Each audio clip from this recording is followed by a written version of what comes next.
What's good, y'all? Hope everybody's well. Welcome to the Onyx Report, where we as Black male justice advocates seek to uplift Black men and boys using critical analysis. Sorry, I'm a few minutes late, having some, y'all know how it is. Technical issues kick in, man. It is what it is. It's one of them days. It is truly one of them days, but it's a good one at the same time. I ain't mad. We're dealing with 90 degrees in Fresno, so it's warming up. But anyway, hope you guys are good.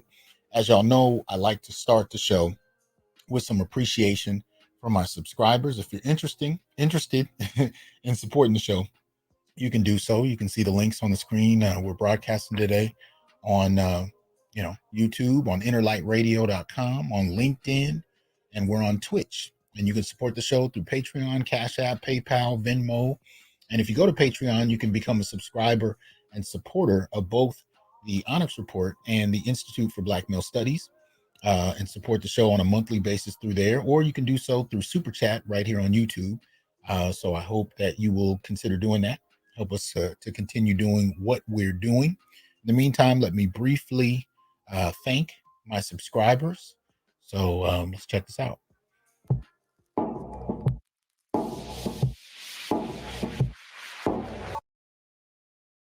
All right. So shout out to my subscribers for supporting the show for this last few years.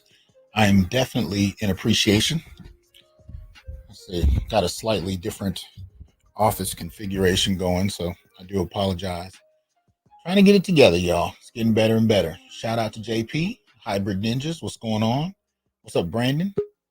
Mr. Betts, what's happening? Sorry to hear that. Ebo Sosa, what's going on? Barry, right? Greg, Sam Nusray. I hope I didn't mispronounce that. Nkosi, how you doing? Yeah, brotherly love. Appreciate that support. Thank you. Ebo Sosa, what's up? Trey, Brother Mark, Mr. Blue Collar, what's the word?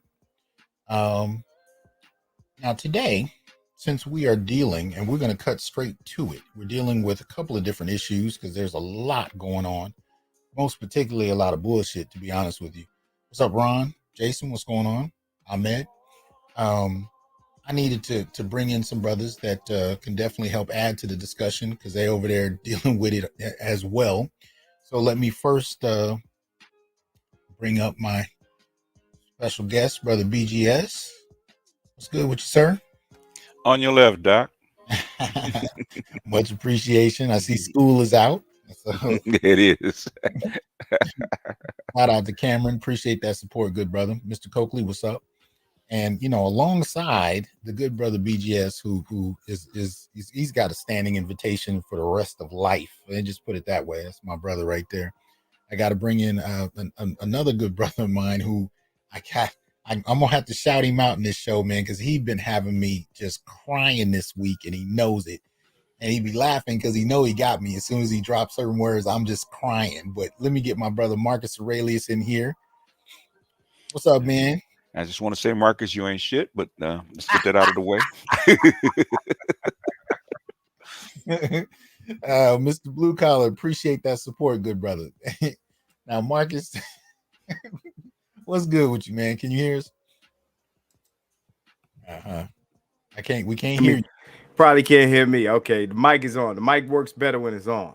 Yeah, there we go. Let me turn that gain down there. Yeah, man.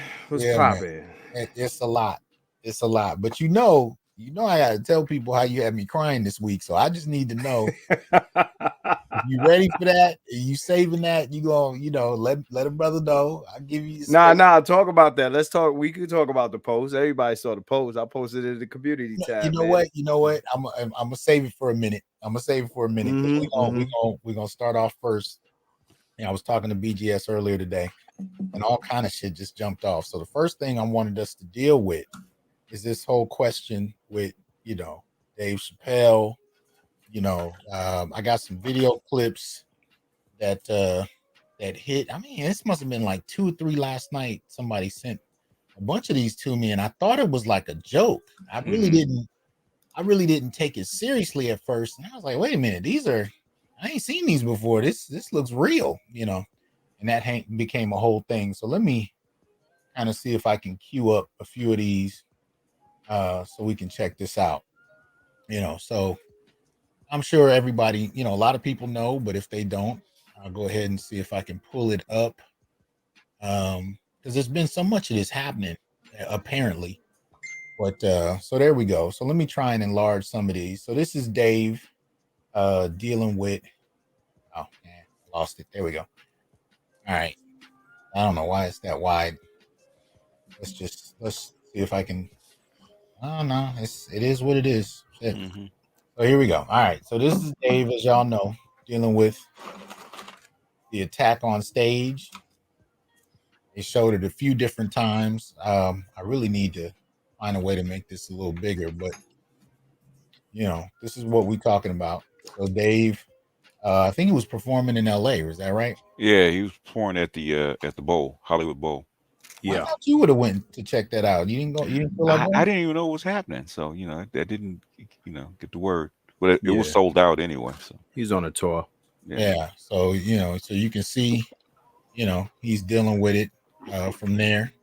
Mm-hmm. Right? So the whole attack jumped off, and he handled it pretty well. As a matter of fact, I mean, I know he's been training for some years now, martial arts wise. So, and this is apparently the image where they got the young dude cuffed up in the back.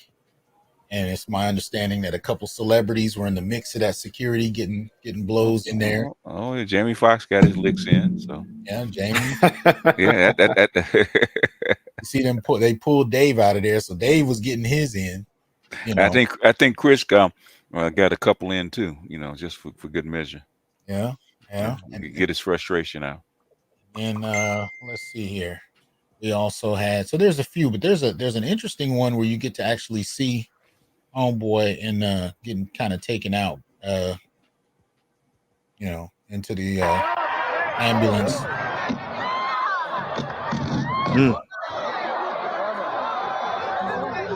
So they chasing the dude on stage. You better break out. Yeah. So you had Chris in there. Chris Rock jumped in, said, is that Will Smith? Mm-hmm. Now everybody comes out for the curtain call. Shout out to Jamie Foxx, by the way. Jamie, where you at? He's slapping homeboy.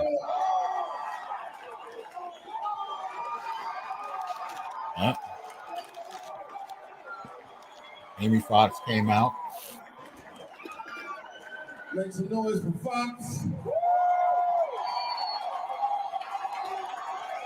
Yep. They forget comedians can fight. Jamie Foxx will show up in a sheriff's hat.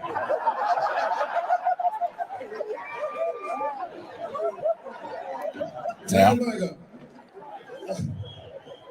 Nigga, I thought that was part of the show. I don't know what the fuck is. The back of that nigga's head. His hair was spongy. Absorbent. Listen, I just want to say, man, I've had an incredible time. This man is an absolute genius. We got to make sure we protect him at all times, man. This is what it's about. For every comedian that comes out here, man, this means everything, man. You're a genius, you're a legend. I enjoyed myself thoroughly, and we're not going to let nothing happen to you, nigga. That's right. Give it up. This is these shit. Wait. Nigga, I'm back there.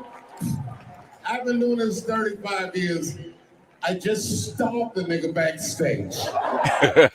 Damn. That's what he said. He said I always wanted to do that.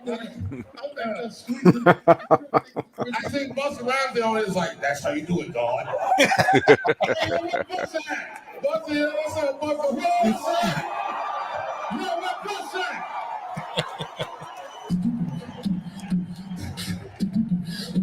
Turn the lights on. Give it up one more time, Dave Chappelle.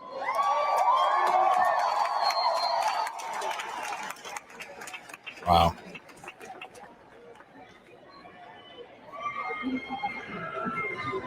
He incorporated it smooth. Hmm? Yeah, he did. To be a peaceful moment, and I'm sure now it is. He incorporated it real smooth, like like nothing happened. Jumped on stage now. Oh, you see the security out. Yeah. You know, Oh yeah, that's it. See, this is the young man. You can see his arm right there. Yeah. Yeah, remember LAPD's all over these venues, so That shoulder is out of socket. I just say yeah, that. yeah. I think the elbow. I think they Yeah. Shoulders out of I socket. think they broke his elbow. Yeah, I think so too. Yeah, that's what's happened. Yeah, so out of socket, it broke his elbow. That's looking backwards, boy. Yo, my Yeah. man got the overhead. Yeah. Hey, you attack somebody on stage, you get wheeled out in the stretcher. Yeah, He looked like he dodging a hit the way his shit twisted. man. He got caught. He dodged the smack. Yeah, stuck in- maybe his outside matches his inside now. Oh man. The cold part about it, though, how you gonna Wow. make the show better getting beat up? That's the question I got. I mean, Dave came out strong with it, had celebrities on stage with him and made it better. Anyway, No, he just advertised for the whole tour. If he's got more yes, dates. he did. Yes, Mhm. he did. Him and Chris about to get a serious boost. Not that Dave needed it, not that he needed it, but he about to get it. So shout out real quick to Barry Little for the support for Brother Yesha. Appreciate that. Child of Light, appreciate the support. Ghetto User, what's good? From my support, appreciate that. Shout out to Broken Blade. You know, this is ridiculous, man. And, got Micah in the house. What's going on? Clutch, what's up? So I yeah, guess mean tweets aren't enough anymore. oh my goodness, Got to get up there and get physical. it's going crazy. It's going crazy. I mean, normally I would have questions prepared for my guests so we can engage it, but I'm like, damn, appreciate that support, Brother Micah. Man, They trying to take cancel culture to the next level. Man, this is ridiculous. This is ridiculous. Let's start with Brother Marcus. Let's start with Brother Marcus, man. What the hell is going on, good brother? What is this, man? I mean, we just seen 3 brothers get attacked in public of renown. So we know Chris Rock got slapped, by Will Smith. We know that Mike Tyson was antagonized on an airplane by a Caucasian cat. And then now we got this mess with Dave. And I'm just, come on, man. Tell me something. Oh man, This was it's so much I can say, man. Like this is like like when taking your internet opinions into real life goes wrong, right? oh my God. Like like everything they were saying about like Trump supporters, right? Like, white folks getting all hyped up, like Trump, like, yeah, make America great again. And, white people going out into real spaces and messing with black people. I'm going to keep it PG for you, Doc. Messing with white people. I mean, messing with black people, right? Mm. And getting hurt. What's happening is, these I don't know the man's reasons for jumping off stage, but all I know is he had a front row seat, right? Right. This man had a front row seat. Whatever, he bought a ticket to be in the front row. Like, I'm gonna jump on stage and attack Dave. My God. Like he spent money. Like, wait till I get this nigga. Right. So my thing is like, whatever his reasons is, or whoever sent them, or I don't know. I don't want to, speculate or can have all these theories, and things like that nature. But I'm just saying, like, people, you see somebody else do it, or you get gassed up by something you saw online, or you know, some propaganda, or something you read or whatever. Like, we need to, you know, we need to do this. We need to start jumping on stage and attacking comedians, and that was the wrong one. You should have, I don't know. There's other comedians to attack, man. You know, the real though is pre-Chappelle show. Dave Chappelle would have been one thing. Post Chappelle show, you talking about that brother between martial arts and weightlifting? That's a different Dave. They messing with a different Dave. So you know he didn't look flustered in the slightest. They should have did that at the Neil Brennan show. Man, so go to the Neil Brennan show. You know what I'm saying? Yeah. Brother BGS, weigh in on this, man. What are you seeing? You know what? I think because I'm looking at the replay, which is it was a little bit more on Channel 7, a little bit more of the context. Okay. Where the guy he jumped on stage and he looked like he really did it for attention. So he basically knocked him down and then tried to run off. Okay. And the kid, you know, the kid's like 23 years old. So, like I said, I don't know exactly why he did it, but I think he was trying to gain attention. I think that's what was happening with a lot of these people, and especially in social media, right? You're so close to the personalities that you think that they're just regular, you know, well, they are regular people. You think that you're friends with them almost, right? So you think you can get close to them like that. There's just everyday people walking around, right? Like the guy that attacked Mike Tyson. Right. Mike Tyson, you know, I think, you know what I think it is? I think that you have so much money that you won't hit back. In other words, I got my position and stuff like that. So they're searching for a lawsuit? Well, they think that because of the fear of a lawsuit that you won't defend yourself. Oh man. Like the guy on the plane, like even though Mike gave him a whole lot of rope and was, you know, took a picture with him, talked to him a little bit, and the guy just kept antagonizing him until the point where I think Mike said he threw a water bottle at him, and that was kind of like the breaking point. And then he let the hands of stone unleashed. Well, I'm trying to understand. Okay, so Will Smith, who's a celebrity, attacks the smallest guy possible. Right. And regular people are attacking the biggest guys possible. Right. I've seen Mike in person, and I haven't seen him lately, but I've seen him in person when he was fighting. Oh, so you saw peak Mike? I saw peak Mike. Yeah. Okay. Yeah, that's a big yeah, he's a big dude. That was a big guy, man. Like I've never seen a guy like wild. that like his build is crazy. Yeah, he's built like a block. Yeah, he's built like a block, like a stone block. So, he's wild. Yeah, not a good idea. Not a good idea. All muscle. No. It's been a crazy week, and you know, my natural inclination is I'm like, okay, the only 3 people that I done seen be attacked are black men, but 2 of those 3 were attacked by other black men.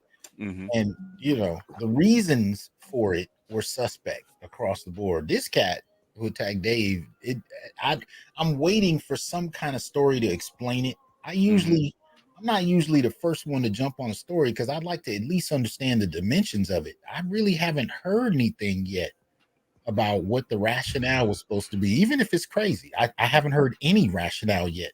So you know, let me know. Somebody in the chat said he's a trans activist. I don't know how true that is though. Yeah, well, I haven't seen the report in the news. They gave his name, so maybe they looked him up. But the thing is, I don't know how a guy in a hoodie and a backpack gets the front row at the Hollywood Bowl. That's kind of unusual. Yeah, it's lax. And you would think security would be tighter at this point, but yeah, they say he had a gun. How true is that? It was a replica. It wasn't a real one. Yeah, how do you get in with that? Even a replica? Well, that's true. I don't know. And they said there was a blade attached to it, even though the gun was a replica. The blade wasn't. You know, that's my understanding of it. But they're getting lax. Because after COVID, they've gotten lax. Because I've been to the Hollywood Bowl many a times, and they do go through your stuff, okay, and they do send you through a metal detector. So it may have gotten lax because people have been out for such a long time. And he came out with that arm on backwards. I'm like, ooh, Man, he taking me back to them jujitsu classes. I mean, we learned it, but I never did it. You know, I never switched up somebody's arm like that. I was like, that's how that looks after. Ooh. Yeah. I've seen people with their arms backwards in there, and sometimes even with their leg backwards as athletes. So it's that's when you're really messed up. Ugh, man. But I'm just trying to wrap my head around it. And usually when these kind of things happen, there's so many side stories here and there. It's hard to glean what's true from what isn't. So yeah. I think people's manners have kind of eviscerated over time because they don't have the same kind of manners and politeness as they used to. They think they're entitled. So they a get whole lot of entitled people. They get in the social media thing twisted. Like it's like you say, like they're so used to saying this stuff on the internet, and they're confusing it with real life. Yeah, like the internet is not a real place, right?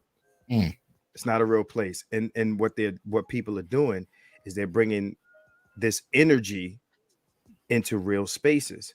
Shout out to Micah the comedian. He says there have been people getting on or trying to get on stage at some comedy shows. Here there is no security. Let me tell you, I'm in Vegas, and I talk my trash. I've been getting the bug to maybe jump on stage.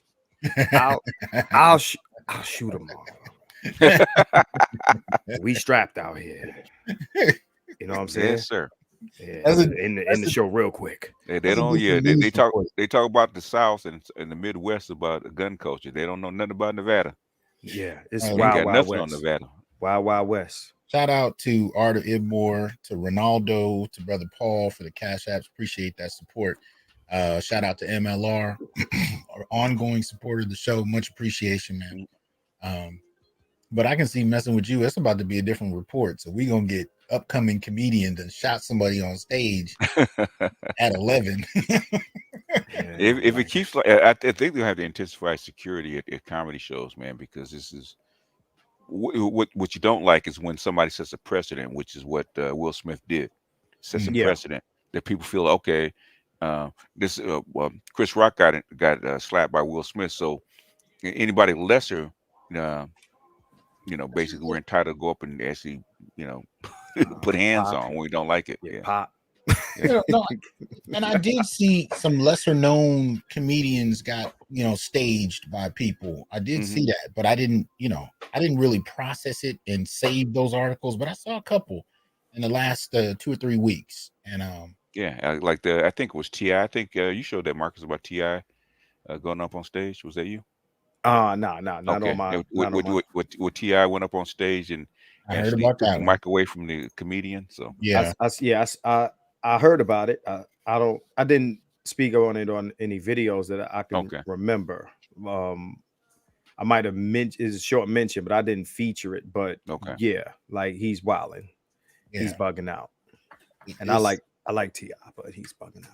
But there were even a couple more, and these were lesser known, comedians, but they were still getting staged. People were running up and I just remember kind of glancing at it, and I just I moved on. It's not really my lane, but when you start to see it consistently, and you got to take it back to Will, because as you said, BGS, we didn't start really seeing this until then. So there's kind of a framework, and the question about whether or not we've lost social skills since the pandemic is relevant. Yeah. We've been in the house for 2 years. Yeah, that's true. And we've been online so much, we kind of, like Marcus said, have blurred the line between real life and the internet, because the internet has always been a wild place where you can say what when you're behind the keyboards, you can say what you want and say what you feel, where you can't really do it in real life, and people start to transfer that into real life. With real life consequences.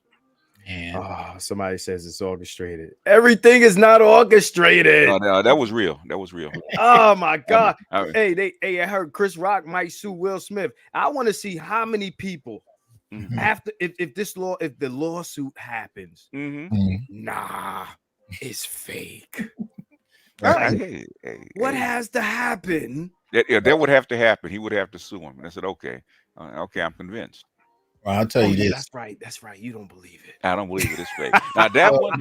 Now, if Chris Rock's arm had been wheeled out the auditorium with his arm looking like that, okay, that's what I real. was gonna say. That's real. I was gonna say. I'll tell you this. I believe it when someone's arm is on backwards. Oh, it's on backwards. That's real. That's what I'm like now. Unless you got some double jointedness that you're a hell of an actor with that one. But my man got the. When you get your elbow broken, your elbow broken, it's painful. Right. That's my man.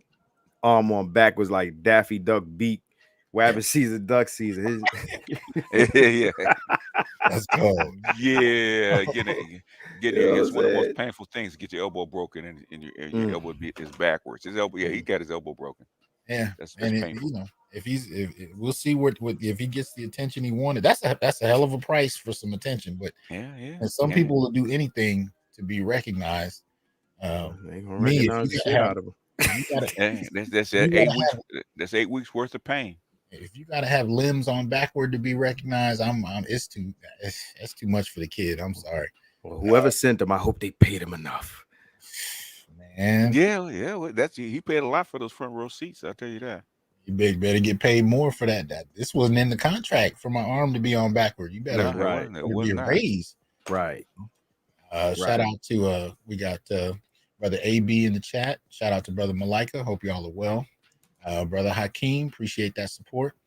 So yeah, man, it's crazy. I was trying to think like what I wanted to talk about, but by the time I saw Dave, I was like, what the hell is going on?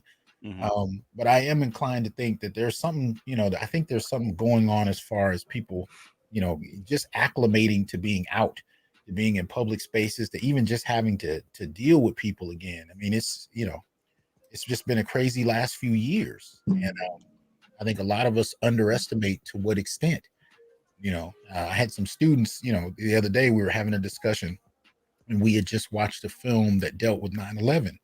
And so they were asking me questions about what was this like and what was this like. And, I answered the questions, but I said, understand something, the way history unfolds, you're going to be treated like this in regard to questions about the pandemic. Mm-hmm. You're asking me questions because they were like, well, we've never heard this from our history books, what you're telling us. I said, well, trust me, in 20 years, when people start asking you about what happened during the pandemic, you're going to be having these kind of discussions because you're living history. And we don't think about living history when we're living it. We just think about it as something people talk about later, but we're going through it. And this last 2 years has done untold damage just on a social level in terms of people interacting. I mean, I've been talking to teachers, dealing with teachers that are, teaching kids my son's age, and they're telling me the kids' performance has just dramatically dropped, what they've learned, what they've not learned. Are they ready for college? The way they're socializing in schools, a lot of this has been dramatically affected. Yeah. In ways that we can't even fathom yet. Yeah, I saw the shift.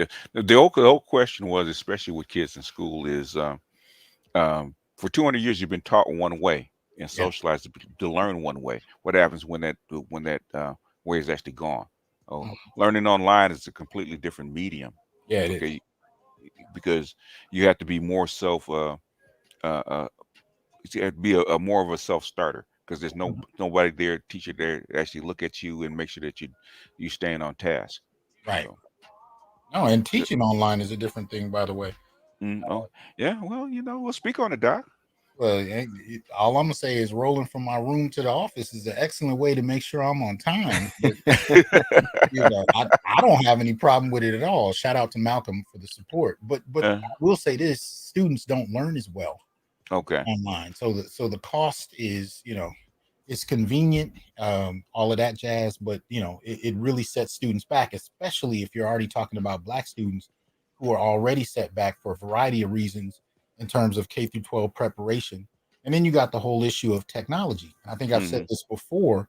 My Black students are the ones that are on Zoom in class on their phones, with dodgy service. The rest of my students are stable in a home environment on their computers, and don't think it doesn't impact them when my kids are coming in 5 or 6 times on Zoom because they keep getting booted out. The internet keeps, it makes a difference. It definitely makes a difference. So that said, I'm concerned to see what comes out of all of this. you know, and what I'm seeing so far is I'm just like, this is not confidence building here. Have you seen changes in the behaviors of the students since after a post-pandemic? Nothing I can extrapolate to the majority, but enough to say in the classes I've seen on a consistent basis, there's a drop in processing. Definitely in terms of reading, but that's been dropping for some years. But processing, critical thinking, it's there's a patience issue. And these are issues that have been going on for a while, so they're not new. But I do think the pandemic hasn't helped. I think that's kind of made some things worse. And when I get back in the physical classroom, I'm interested to see, how much of this shifts back, or does it? I'm curious to know, man. But all I'm saying is there's something going on, and I'm not real thrilled with it. But anyway, so the two things I wanted to deal with tonight, the first of which had to do with Dave and what the hell was going on. The obvious second is this whole question about the pushing back of Roe v. Wade. And I wanted to start that with Marcus, because Marcus kind of kicked it this week. He put something up on his community tab, and I literally started crying laughing. And I had to call the brother. I don't know if he was at work. I don't know if he had a female in the room. I don't know. I was interrupting the brother, and I always got a female in the room. That's because you do have their reputation, sir. But the hoes do go home. Here you go. I don't know. They probably just go downstairs and really. But I was laughing so hard. I called him. I don't know what I was interrupting, but all he heard was laughter. It took me a while before I could form words. But he put this up, and if he said, so it says so I guess this was a friend of yours who sent this. Tell us about what this is.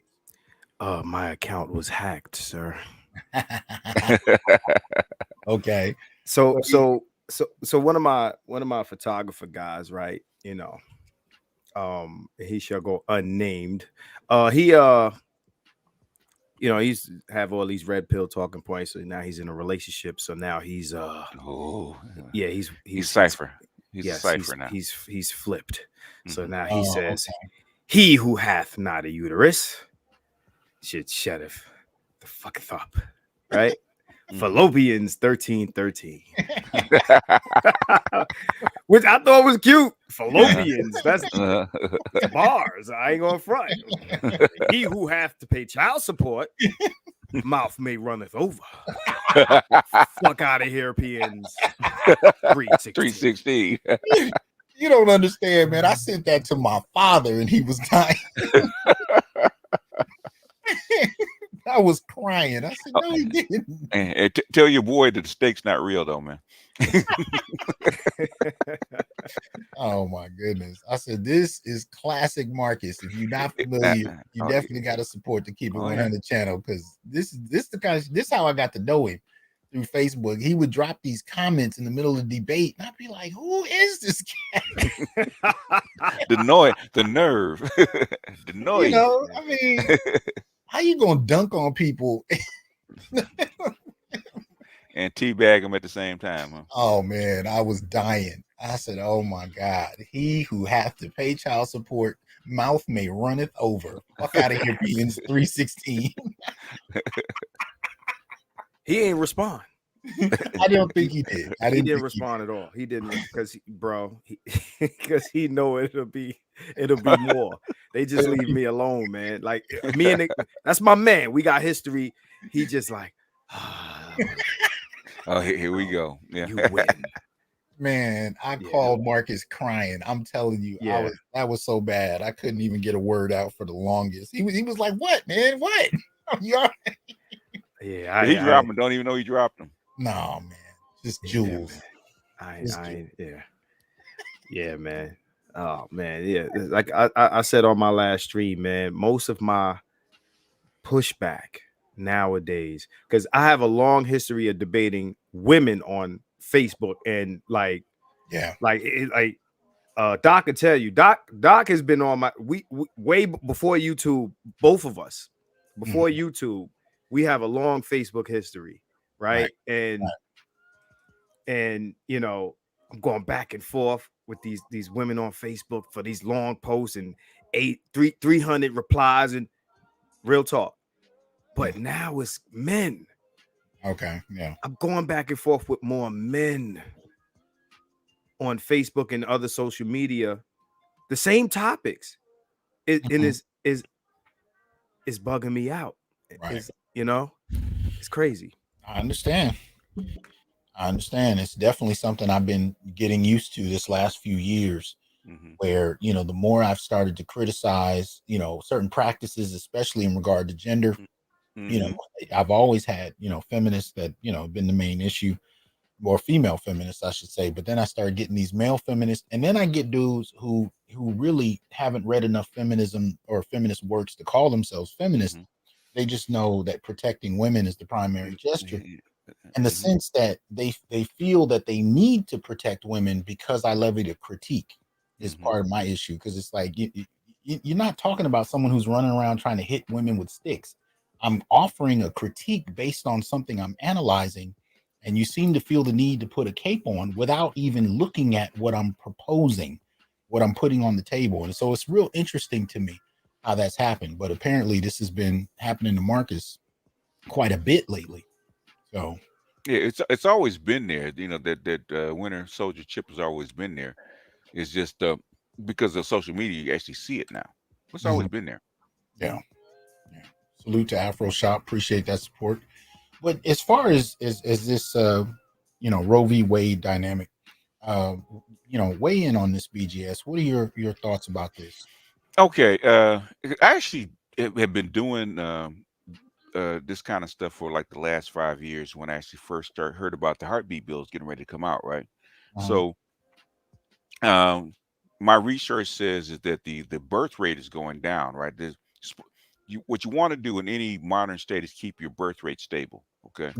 Because you get old people retiring, you got to have a certain amount of workers to actually fund that retirement and actually put into the economy. You have to keep a certain amount of workers, otherwise you have to import them, much like Japan or Korea or China, whoever, right? Europe's going through this stuff right now. So if in the especially the white birth rate, fertility rate has been like for the last 45 years has been below replacement. It's only so long that you can actually do that. So I knew if when it started to drop again, I said, okay, they're gonna have to do something. So the quickest way to actually fix it is actually repeal abortion. And that's when you start seeing the heartbeat bills. And actually, I think it was Carib. She was actually an attorney. We actually had this debate back in 2017 because she didn't think Roe v. Wade would get overturned. I said, they're not bringing out these heartbeat bills in 3 or 4 states for nothing. They see something on the horizon.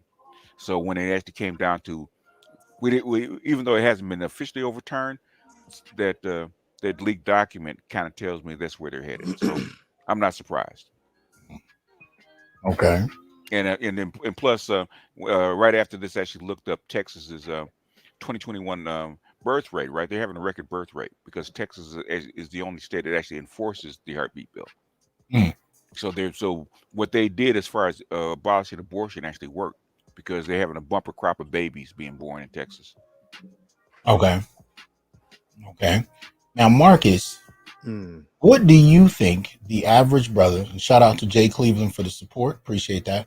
What do you think the average brother needs to be concerned about in regard to if Roe v. Wade is successfully overturned?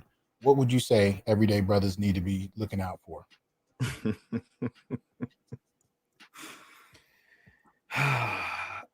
See, I'm trying to put myself in the mind of the everyday brother right now because I don't care. I don't care. Okay. But with this, what about Marcus at 20? He still wouldn't care. Like this is, how can I put it? Like we didn't have a say before, so it's not our issue. We didn't have a say before, right? So whether it's legal or not,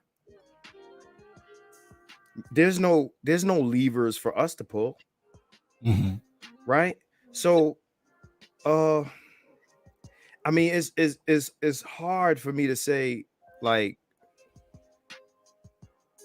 all I could do is tell guys what I would tell them anyway, like, you know, protect your seed. Right. But that would have been true anyway. Right. You understand what I'm saying? So that's why I'm saying, like, I don't think this changes anything for us. To be honest, it doesn't change anything. It's not about us. You know what I'm saying? So and like I told Doc before we got, I'm keeping it real clean tonight on this topic. But I'm gonna say, you know, yeah, this doesn't change anything for us, because either way, we didn't have a dog in the fight. Right. Real talk. Okay. So for everybody that thinks they do, hold the sign, shout, all of that stuff you need to do. Right on, right? Right on. Shout out to AKs and Curtains for the support. Also, Brother Rashid and Brother Derek for the Cash App. Appreciate that. I mean, you know, the thing about it, though, when we look at birth control in and of itself, my issue has always been that men have more to be frustrated about than anybody. Shout out to Kay for the support. Kay says it's all about numbers, especially after a nuclear war. It's all fun and games until the military loses men or the nation's infrastructure goes to hell. Okay. But you know, when you look at it, you know, women got over 30 different types and over 5 major forms that don't include abortion, right? Shout out to Jay Cleveland, Brother Dardar. Appreciate that. Jay says, one more time, we're all we got. Dardar says, this bill comes with a mandatory DNA test if she wants to get child support, correct? True. Yeah, true. Very true. Shout out to Great I9, says, black men, we wanted financial abortion, blackmail political agenda, pawn shop. Best I can give you is no Roe v. Wade. Yeah. So far. Yeah. You know, there's more coming, but this is the first step. There's more coming. Now, what are they going to roll back? Like I said, they may be considering 50-50 custody. So it's funny that they're considering these bills or these policies at the same time the heartbeat bill comes out, because what they're going to need is if the kid's going to be born, they're going to need father participation. They can't, if you're going to have a bumper crop of kids, then you got to have somewhere to actually take care of them, and money is just one of them, part of it. They're going to have fathers. You can't have all these single mothers being put out on the street like that, because now they don't have the get out of jail free card anymore. Well, and some are arguing that women's behavior is going to be something that men are going to have to be more, you know, cautious about, in terms of how some of them adapt to, you know, new sexual practices, or with the withholding of sex. I've been seeing all kinds of opinions kind of going back and forth about how this is going to impact people behaviorally, socially, you know, what it's going to change. My concern is black men. You know, men in general is a concern. My particular concern is black men. The primary focus on this is about, you know, how black men can protect themselves, and strategize, you know, to maintain as static and peaceful an existence as possible. And at the end of the day, we still have a difference in access to secure birth control. We're still wearing a piece of rubber. You know what I mean? And at the end of the day, and that's, you know, I mean, we talking about 50s era birth control methods for men, and, you know, women still have the majority of options. And, you know, at the end of the day, that's why I doubt men will ever get any kind of birth control. Okay. Outside of condoms. They keep talking about it, but it's almost like the carrot and the goat. You know, it's just kind of always out there. I mean, you just took away abortion to get the birth rate up. If you give men birth control, what do you think is going to happen to the fertility rate? It's going to plummet like a stone. If they really wanted to keep the fertility rate low, they should have gave men birth control like in the 60s. It would have been it'd have been a wrap. No, they don't want to go too low. Many of us might not be here right now. That's true. Shout out to Barry, says if feminists hate it, I love it. Okay. You know, but these are the things we gotta be mindful of, because you know, shout out to Ryan Hart. He says, have we heard from black feminists yet? I've heard bits and pieces. You see the protests are definitely jumping off. In light of this not being confirmed yet, you're definitely starting to hear rumblings about how the country doesn't care about women's bodies. You're hearing rumblings about patriarchy and so on and so forth. So you're hearing that. See, the thing that kills me is 1 minute abortion is about Margaret Sanger and all this other stuff, right? Right. Then the next minute it's you're controlling us by removing it. So which one is it? Is it because 5 minutes ago I'm surrounded by black women who said they're pro-life. Oh, okay. Right? Because we Christians and we don't believe in that. And that's when you want to have a kid, when you want to make your 15-year-old daughter carry, or you got the baby from the rapper or the athlete or whatever the case may be. I don't believe in it. And it's convenient, right? But as soon as the threat comes, we're gonna take this away. Oh my God, right? Right? It's the oh my God, like they're taking our rights from us. They get the no oopsie insurance. Oh man. So this you get out of jail free card. So I think they drastically underestimated how much abortion was going to become a form of birth control. I don't think that was the popular idea, at one point in time. It was, you're supposed to, they talked about in terms of dealing with people who'd experienced sexual violation. I don't think people expected women to treat it in line with other forms of birth control, just like a last stop. Yeah. And when you start talking about, the experience of how many abortions start to take place in different communities, I think even the Supreme Court had to bring that into account. Yeah, and women, especially black women, getting multiple abortions. Now, see, I was listening to Danny's show earlier, and they made mention of, black women are not out there complaining about this. Like, what? Are you kidding me? Yeah, you're familiar. I know BGS is familiar with Danny. Are you? Yeah. Doc? Danny? No, I'm not sure. Okay, yeah, the breakdown, right? Breakdown. Yeah. Oh yeah, they came off of my show. Yeah. Yeah. So, black women are not making noise about this. I'm like, are you kidding me? Oh, yeah. They are. It's going to get louder. It's coming. Yeah. Are you kidding me? I think the only reason it wasn't, it's just starting to grow is because they didn't think it would actually, there was a chance of it actually being overturned.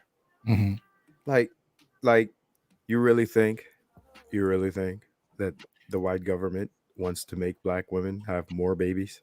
Like, is that what they want? Is that the end game? Right? Yeah. They're trying to control our bodies. Yeah, they're gonna make you have, Tata's son. They're gonna make you do it. Right. I mean, I would say that there's a lot of legislation that gets passed to control male bodies. Right. Nobody complains about that. Like, it's always control women's body. See, women should be able to do what they want at all times. Or it's full autonomy, right? Control bodies. We have to control bodies to a degree here, because bodies can, commit heinous acts. And not only that, but who's paying for this? Who's paying for this? So, and that's one way men's bodies are controlled. Whether you're the biological father or not, you can be held responsible for taking care of babies in lieu of the state, and that is a method of control. And of course, the most extreme example is prison, right, where male bodies are locked up and then put to work for minimal profit to themselves. So male bodies, you're absolutely right, are controlled all the time. Yeah, proxy violence is controlling male bodies. Absolutely. Control male bodies all the time. So no problem. Acceptable.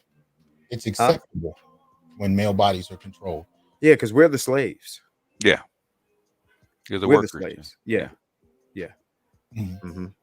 That's the issue. So, where do we take this question? And really, I think the core of it we're all trying to figure out is how exactly does this impact Black men? What are the concerns that we need to have about where this can go, and what can spin out of it, right?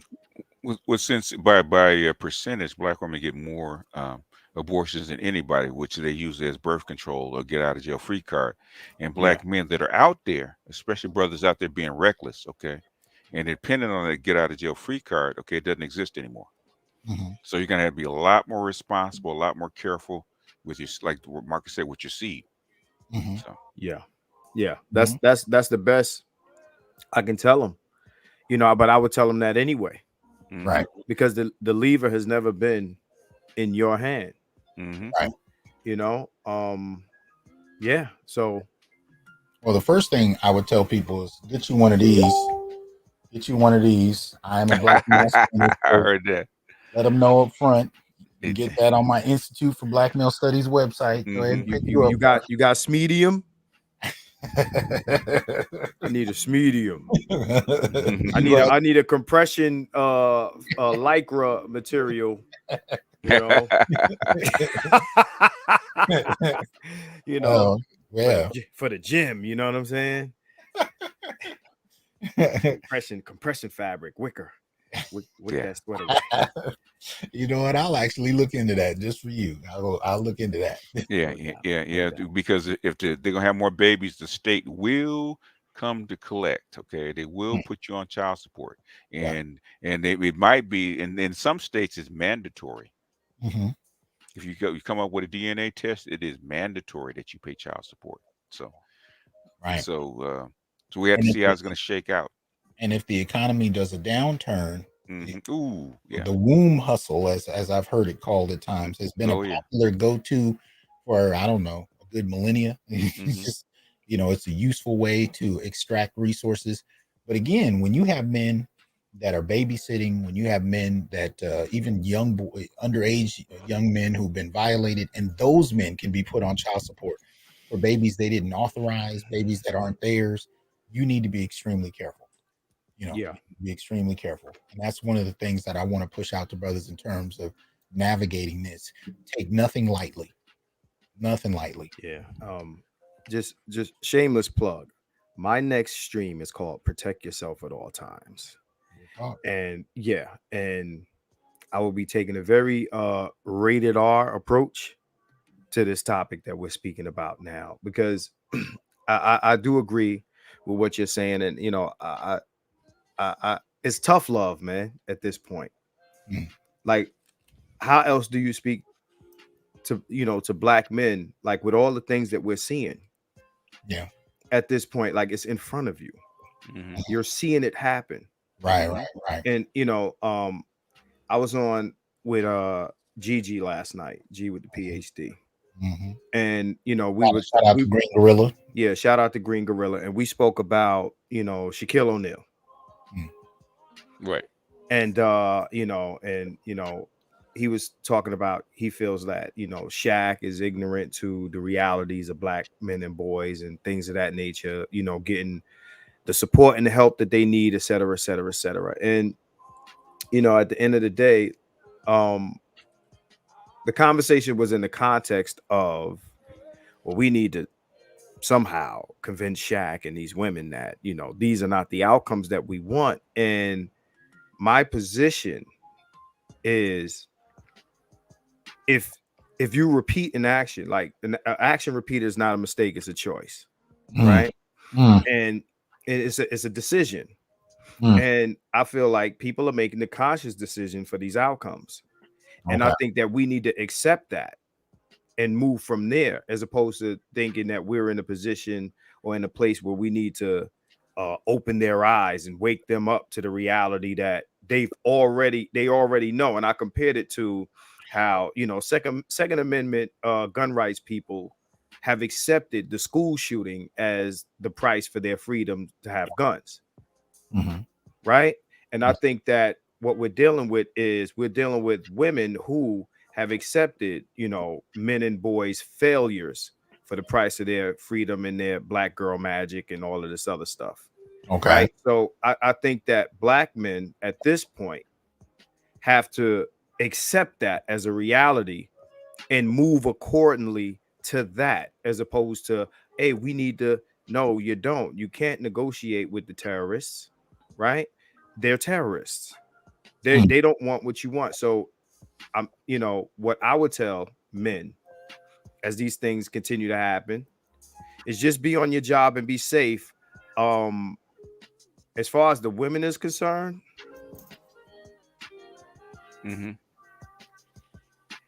that's your business.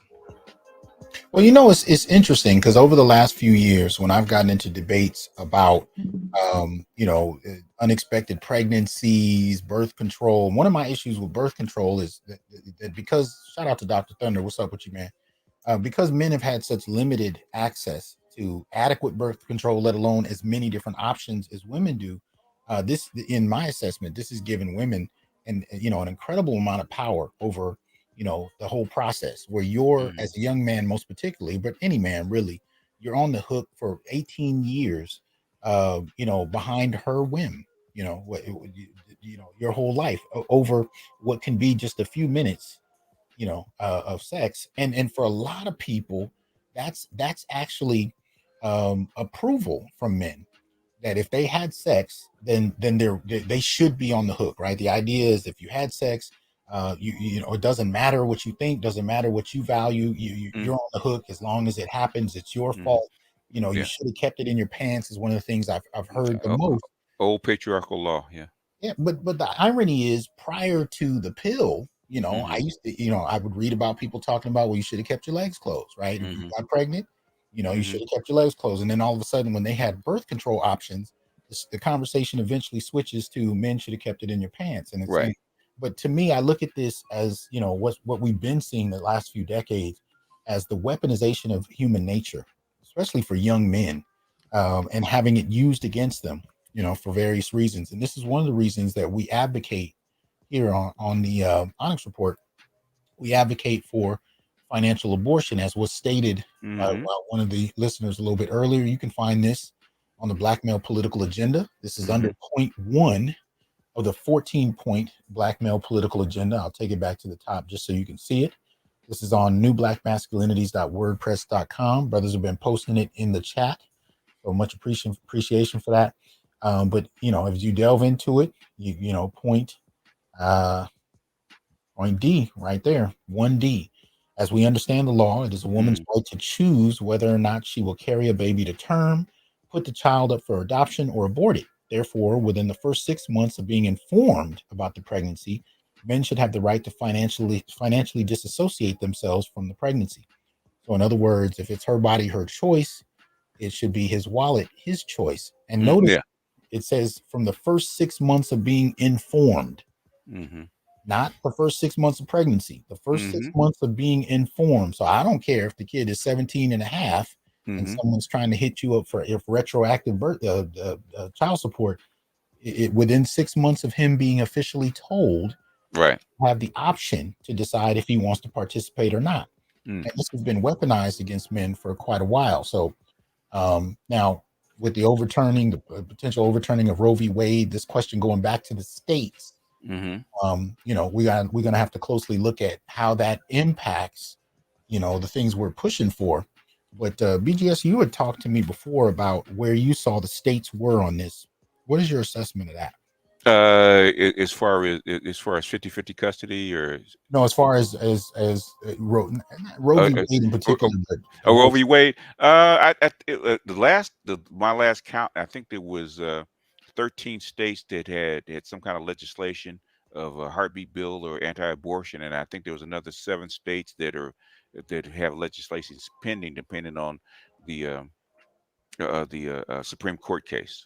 So we talk about maybe 20 to 23 states. So a little less than half. Okay. So it's a thing, and if you look at demographics and fertility rates, that it's almost like a done deal. So do I believe that it will actually encompass most states? Yes, and it's going to particularly hit poor people most, and Black women, because Black women do per capita get the most abortions. So.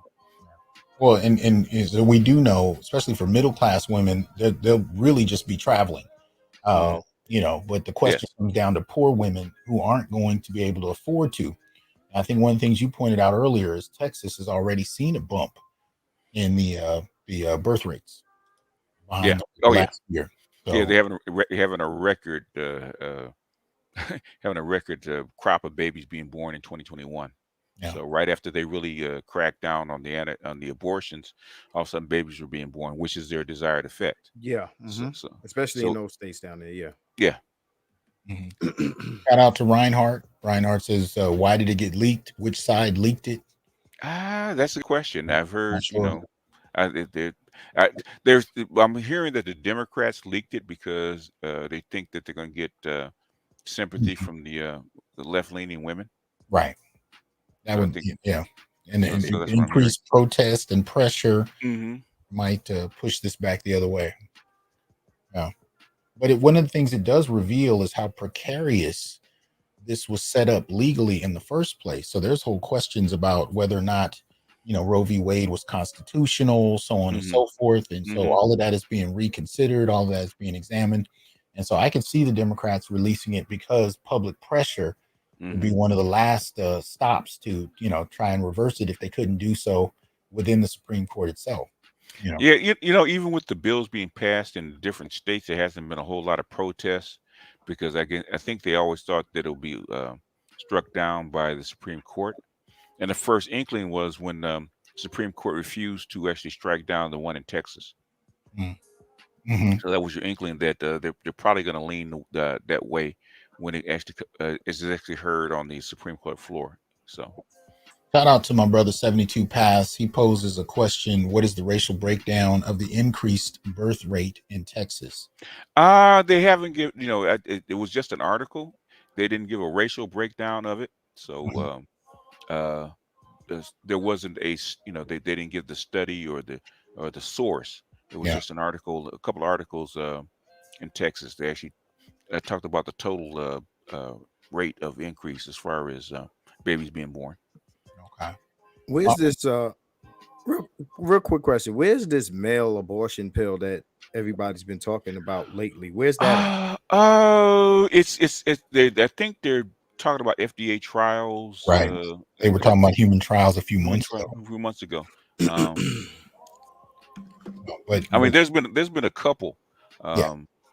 There's actually been the three. There was one called Vagisil, which is it wasn't a pill. It was actually a barrier method. And there's a pill, a pill from India. Can't remember the name of it, but this is the latest one. But the funny thing is, I keep hearing about them and then they disappear. Thank you. That's why they'll go to trials and just kind of disappear. I don't think they'll ever allow one to be certified. Yeah, like HIV cures or AIDS cures. Like they hey, we got it. We don't got it. Hey, there it goes again. It's gone. You know what it's like? It's like to me whenever you see concept cars on the internet and they look all kinds of dope. When do you ever see them at the dealership? That's, with the sticker on them as to how much you can purchase them for. That's the way I look at male birth control. It's always a concept car that you never actually see on the shelf. And I think the concern is that, men might be far more effective at using it than women, depending on what it is. I mean, I think black men in particular might be a little, cautious about the effects, depending on what it is. And I think the biggest fear is that, sterilization. If you take something that's unproven, that's that it might sterilize you. I think that's the biggest fear. But I think once men get past that, if the product is sound, I think the biggest problem with birth control, male birth control, is erectile dysfunction, impotency.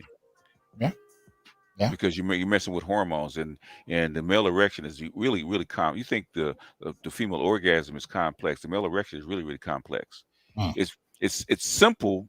It seems simple, but the thing is, when you get down to the hormones and the blood flow and all that kind of stuff, it's really complex. So it's easier to give a woman disrupt an egg than it is to disrupt sperm, because our whole sexual systems are tied up to the sperm, to the hormones. You decrease testosterone, no erection. You change hormone, too much estrogen, no erection. So it's very difficult as to get a pill for men. Well, and it's two concerns on the table. Erectile dysfunction and permanence. Yeah. Right? Is one is bad enough if it's temporary and you got to work through it. If it's permanent, right? Whole nother, that's a whole nother level of fear. So I can see those being concerns, but once you get past that in terms of dependability, the floodgates are open. Yeah. So, well, the thing is that it goes through tests and trials before it can actually be approved, and it really never gets quite that far. Really, the easiest thing is perfecting temporary vasectomies. That's the easiest thing. Right. Now, see, I'm gonna say this. Some of these niggas need to be sterile. I'm gonna say it. I'm gonna say it. Right? Yeah. I said it. I said it. Check this out. Hold on, Dot. Did anybody worry about sterility? Listen, I don't know the age demographic of the audience here, right? But like, if you pass 40 and you got a few kids and you already got garnishments on your check, what you worried about? He said garnishment. What you worried about sterility for? Like, oh my God, it's gonna make you sterile. Look, sterility. Now, erectile dysfunction is a concern. That's a real concern. But sterility, you baby daddy niggas don't need no live sperm, man. So you motherfucker, man, listen. Hey, Marcus, man, it won't give you erectile dysfunction, but it'll make you sterile. Look. Oh wow. Who want to be crying? Oh man, look at these garnishes, man. Oh man, look what my baby mama done did. Look. Okay, some of you need that. Oh my goodness. JJ Diesel says he's 42 with no kids. Hey, I ain't mad at it. Mahogany says can't cut my balls. Hey, it's where where we are. I'm gonna cut your pay. I'm gonna put the link out and invite some people up. We're talking about, you can bring something to the table in terms of the Dave Chappelle situation. If you got some more information, it's funny we led with Dave Chappelle because he's the first one that said if you got the right to abort it, I got the right to abandon it. Yeah. Yes, he did. Right. Which is the underlying rationale for the financial abortion. And because the thing that he said at the end of that, he said, and if I'm wrong, maybe we're both wrong. And I don't think people really heard that part. But he was talking to women, and he was saying, if you get to abort it, I should be able to abandon it. And if I'm wrong, maybe we're both wrong. Real quick, Brandy B, and that's a friend of mine. She's in the chat. She says these are similar concerns we have as women with birth control as well. Check this out. Y'all shit has been on the market forever. We know what birth control does and doesn't do. All right. So get out of here with that nonsense. If it's a new product, just like a new COVID vaccine, I could understand. But and I could understand some of the concerns of the guys for new products. But BC for women is over 20. Hey, you know what? How old is it? 60 years. 60 years. Yeah. Thank you. Get out of here, man. Get out of here. Well, BGS, when birth control was when the pill was first introduced, what was the climate like with women as far as that? They were actually rejoicing. They're rejoicing with the pill. The thing is, even though it wasn't widely available until like 1970, they were actually rejoicing. Okay. I find when you give people stuff, they don't want it. It's like you give, you make gay marriage legal, you're gonna have gay divorce. Yeah. When you give people the freedom, the opposite thing happens. It's like, no, we don't want to do that. Now we gotta force women to take birth control. Ain't that something? Think about it. We got Aku coming up. Aku, can you hear us? Yes. Greetings, everybody. Hey, did I pronounce that right? Is it Aku? Yes. Okay. What's good? All right. I'm just gonna basically say one point, and I hope people understand where I'm coming from here. This is basically the chickens coming home to roost. Okay. Black women chose the Try government not over. to, try not to mess with your mic. Go ahead. What were you saying? Yeah, I'm sorry.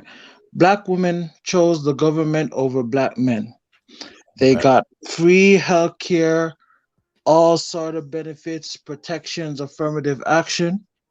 Okay. And now they're not fulfilling their part of the role because the government needs people to keep the system running. Okay. And so now you have to pay the piper. And that's basically what it is, Okay. especially for black women. 21 to 22 million abortions. That would have raised the population to what, 15%? About that? Yeah, probably higher than that. Yeah, higher than that. So, how many doctors, scientists, inventors gone down? I want to say down the drain, but yeah, it's just mind blowing. Okay. And that's basically what it is. Let's welcome Adam MGTOW to the discussion too. Adam, longtime supporter of the show. What's going on, Adam? Can you hear us? How's it going, my brother? Everything good?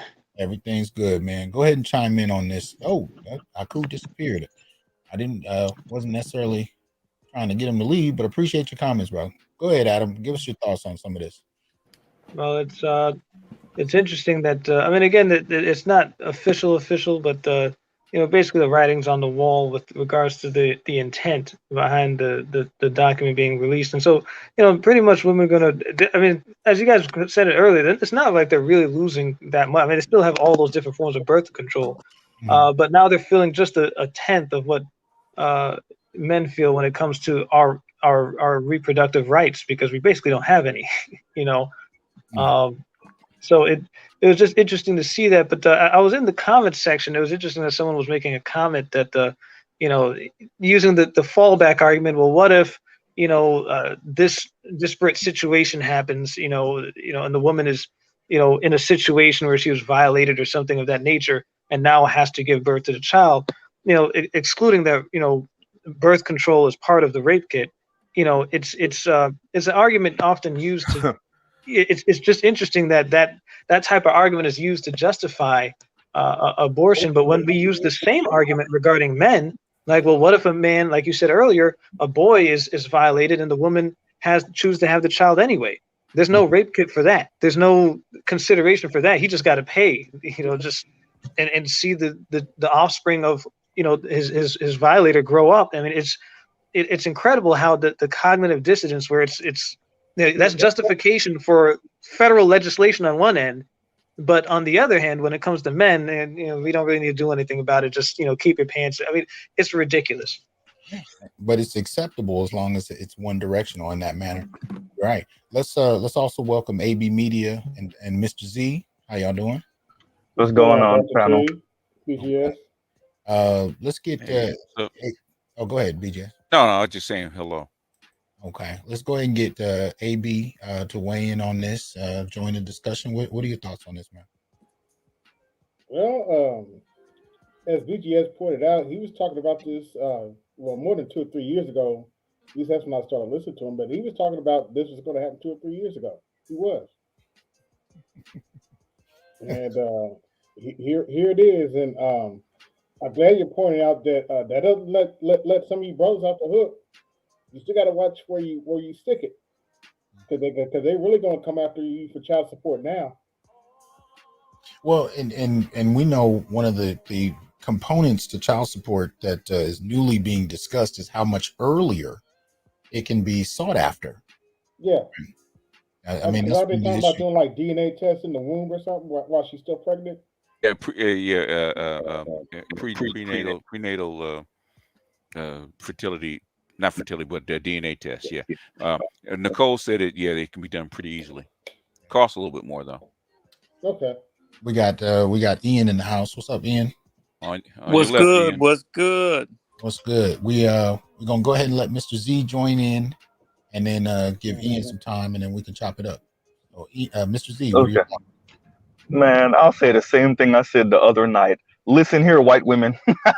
You're gonna have these babies. Okay, we got a world to run. Okay, we need our blue-eyed, blonde hair, pale skin, white baby boys, so that we can raise them into the conquerors and pillagers and grapers of the planet. All right.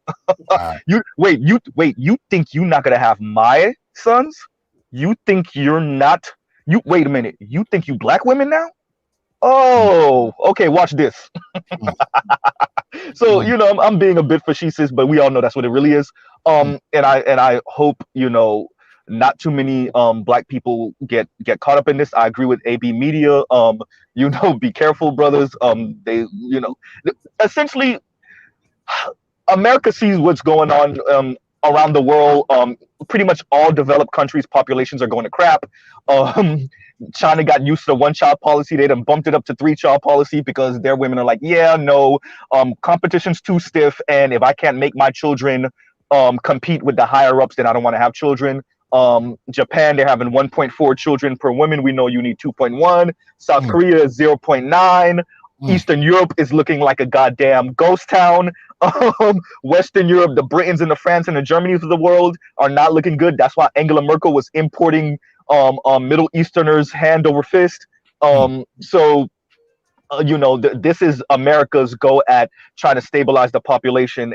Because even when it goes to Latinos, which was the group that was kind of stabilizing the population, after the second generation, it goes from mom and grandma had like 5 kids to the fact that their daughter now only has 1 or 2, right? Yes. So that this matters, right? So and when I came into this space, I was telling brothers, y'all need to get out of that welfare queen talking point, because sisters ain't having 6, 7, 8, 20, 37 kids anymore, right? That hasn't been a thing for the better part of 2 decades. So this is another reminder that even black women aren't having that many children anymore. So and I'll pause right there and let others speak. But I don't know if anyone said this earlier, but this is not a moral argument. This is about demographics, demography, population, future tax base, who's going to pay for Social Security. That's what this is about, and I'll shut up. Well, BGS, you want to chime in on that at all? Or? No. Well, the thing is, this is like I said, I've done I don't know how many shows on this or videos on this, put up a whole bunch of articles on this, debated on streams on this, but at the end of the day, I think we talked about this, Doc. The needs of the state will always outweigh the needs of the individual. Like when you go to war, you pay taxes, interest rates goes up, or whatever has to happen, right? We found out in 2008, 2009, right? The needs of the state actually outweigh the needs of the individuals. So, give me my goddamn babies. Yeah. So even the with the laws concerning the immigrants, right? Immigrants come over with children, okay? You get separated. You go into immigration, they go into social services. So they get foster homes, right? And then if you get sent back, your kids don't go with you. So remember those children on the borders without parents? Okay, they're separated from their parents. They want the kids, send the parents back. So when it comes down to actually getting citizens or getting the resources that the state needs, they'll change the rules on you. So it's not put in stone. And also, go ahead. Yeah. Also, another thing that I would say is that shout out to the panelists. Listen, when I was actually watching Roger's show, and there seems to be this illusion in regards to rights, and in regards to what you're owed to by the state, and what what you kind of deserve in a liberal democracy. And what people need to understand is that the thing about rights is that it can always be taken away at any time. And so when I hear people screaming about, This is my right to do. Yeah, it's your right as long as the state says it is, right? Until it's not. That's the truth. And it's like for people who understand that, yeah, okay, yeah, the state, they legalize abortion for certain means, and now they're taking it away. And so, but of course, if you truly did believe in this magical thing called liberal democracy, then yes, you're going to be shocked. Now, I'm going to the sort of the Roe v. Wade situation. This goes deeper than just quote unquote women's rights and their ability to kind of carry out abortions. Because what I'm looking at, right, is the societal perspective. I know what they're trying to do, right? I saw BJ's video about the whole 50 cuts they're doing. They let the genie out of the bottle. The civilization is dying. The birth rate of low prison level. The Western world is declining on the global stage, so they're trying to kind of put them together. I think it's too late. Now will you have some kind of boost in births here and there? I think you will, but I think that when it comes to the Gen Z population, especially the boys my age coming up, there has been too much damage, right? The social contract has been turned up too much, and so it comes to a point in which you don't get to spend 200 years of tearing up the traditional family structure, and then you want to turn it around the last inning. That's not going to work. And so, when it comes to me and my age group, the only thing I'm waiting for to see is when are they actually going to come out here with the artificial womb? That's what I'm looking for. Slow down, Hammer. The only thing I'm waiting for is when they're going to come out here with the artificial womb. That's the only thing. That's a different story, and that's going to take, I would say, at minimum 40 years for that to actually be. 40 years, yeah. Yeah.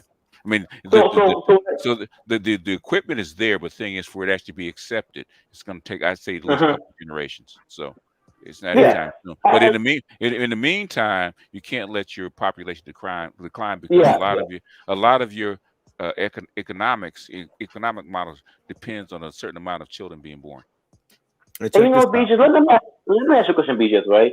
Mm-hmm. And so, okay, they turn around Roe versus Wade, they try to kill abortion. Okay, what happens when they don't need the women anymore to have the kids?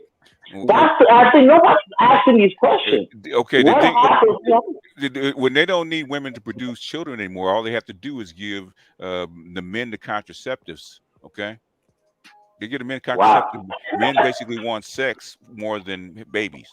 Yes, yeah. Mm-hmm. So if you, I want y'all to listen to this. Very important. Well, the thing is, it's a fact. It's always been a fact, right? Yeah. If men had their druthers, they would have as much sex as they can without repercussions. So the thing is, that doesn't fulfill the need of the states. Men don't, for the most part, do men want children? Yes, sort of, but they don't have the same drive to have children that women do. Yeah, they want more sex. Thank you, BGS, for saying that. I was gonna say, they want sex more frequently than they want reproductive sex. Yeah. Way more. Yeah. Something that I haven't heard any black woman online anywhere else say, and I'm talking directly to the doc and BGS. You know how any other time, if black men do something and it's black men this, black men that, look what black men are doing to us. Now this is white men. This is white men doing this, right? Right. A group of white men sat in a room and said, we're going to overturn. I don't know how many black people are on the Supreme Court right now, but I know it's only one right now. Two. So, she hasn't been seated yet, has she? Oh yeah, you're right. So it's one. So where's the white men are doing this to us? Well, white men are controlling us. White men are taking our rights away. Where that at? First of all, where's that? You don't need a boogeyman now. I want to hold on, because we're gonna respond to this, and I'm gonna give Ian his spot because Hammer kind of jumped the line. I let him finish, but I want to give Ian some time on this. But I would just say it's gotten to a point where blaming black men is damn near an art form at this point. Yep. So we will become responsible in some way, shape, or form very soon. The usual suspects, huh? Well, there was a janitor in the Supreme Court that, the brother was probably mopping, and he's responsible, and therefore we all are. I mean, something's coming. It's going to be Dr. T, they've already tried this liberal chick came out and said that aren't you white dudes worried about the black men impregnating your daughters? Like, oh wow, she deleted her profile after Already. Oh, yeah. Oh yeah, I seen that. Asian woman. Yeah, I saw that. Yeah, and she I removed didn't it. hear him. I didn't hear him. She removed her tweet, but these days it's a wrap. Once you put something up, it's a wrap. But let's get Ian in on this. Go ahead, Ian. What's your thoughts on this?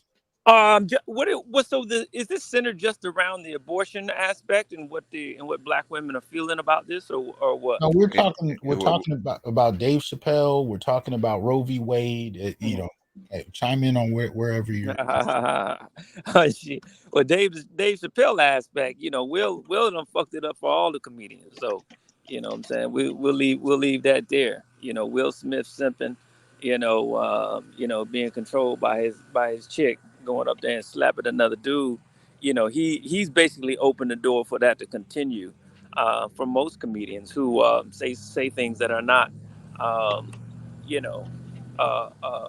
politically correct in a lot of ways. So you're going to see more of this. And it's not just black people who are getting accosted or black men. It's just across the board now. If you're saying anything that's outside of the politically correct norm, but to the Roe v. Wade aspect, I think in a lot of ways this I think what a lot of people miss is that this is about healthcare. Because a lot of the promotion of abortion is that abortion is healthcare. You can see the big signs and so on and so forth. So in a lot of ways, the government wants to get out of the business of supplementing and providing healthcare for people. So one of the last bastions, if you would, of ensuring and guaranteeing healthcare for women is through abortions. So that is another aspect a lot of people are missing, is that abortions are still being provided, by the government, by nonprofits, and so they want to get out of that business so that they can set the tone, altogether. So your health is going to be your responsibility, but they can't necessarily do that if Roe v. Wade, abortion is healthcare, is still on the books. Okay, makes sense. Do you think since they're going to need more fathers, because you can't have all these single mothers out here running with loose kids, do you think they will actually start peeling back some of these oppressive family court laws to where men will be, those that are still willing will come back and actually become fathers? I mean, you're asking just a panel, or you're asking panel? Anybody, the panel, anybody. I think that happened. Go ahead, brother. I'll go after. Go ahead. Let's start with that and MGTOW, since you're MGTOW. Let's start with the MGTOWs first. Oh, okay. Yeah. You already know. I think I was thinking about it something too. I think that's definitely a possibility, because they're gonna need. Basically, the current system is proven to not work, and it's extremely costly. So it's gone beyond its intended effect. So I think that they're definitely. They already started. I think you had a video a while ago, like 2 weeks ago, that spoke about how many states have considered 50-50 custody.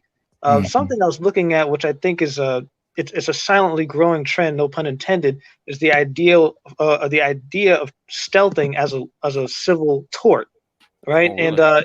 And in California, stealthing is already illegal, and so I can see with or what I'm forecasting is with Roe v. Wade, a new way for women, if they don't have access to abortion, a new way to get or squeeze extra money out of a man is to accuse him of stealthing you, right? Because according to, I'm trying to find the study. There was a law professor, a feminist law professor, who basically argued that men couldn't really be victims of stealthing because the whole concept behind the litigation of stealthing is that it violates a woman's self-possessory rights, the right to keep her body in the same condition it was before and after the act. And thereby making her pregnant, you altered the state of her body, and therefore you violated her self-possessory rights. Whereas she argued that men don't necessarily have those rights because their body doesn't physiologically change, according to her arguments, after or before that act, or for pregnancy. And so what this...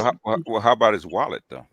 I mean, Good he has point. self-possessory rights to that, but that's what she's trying to get. She's trying to get that wallet. So of course she, that's the thing. So I think I think that might be a new trend with women accusing men of, and if she can't get abortion, she's going to say, hey, he stealthed me, and be able to pursue criminal and civil litigation on top of getting child support, as another way to squeeze resources out of it. I agree.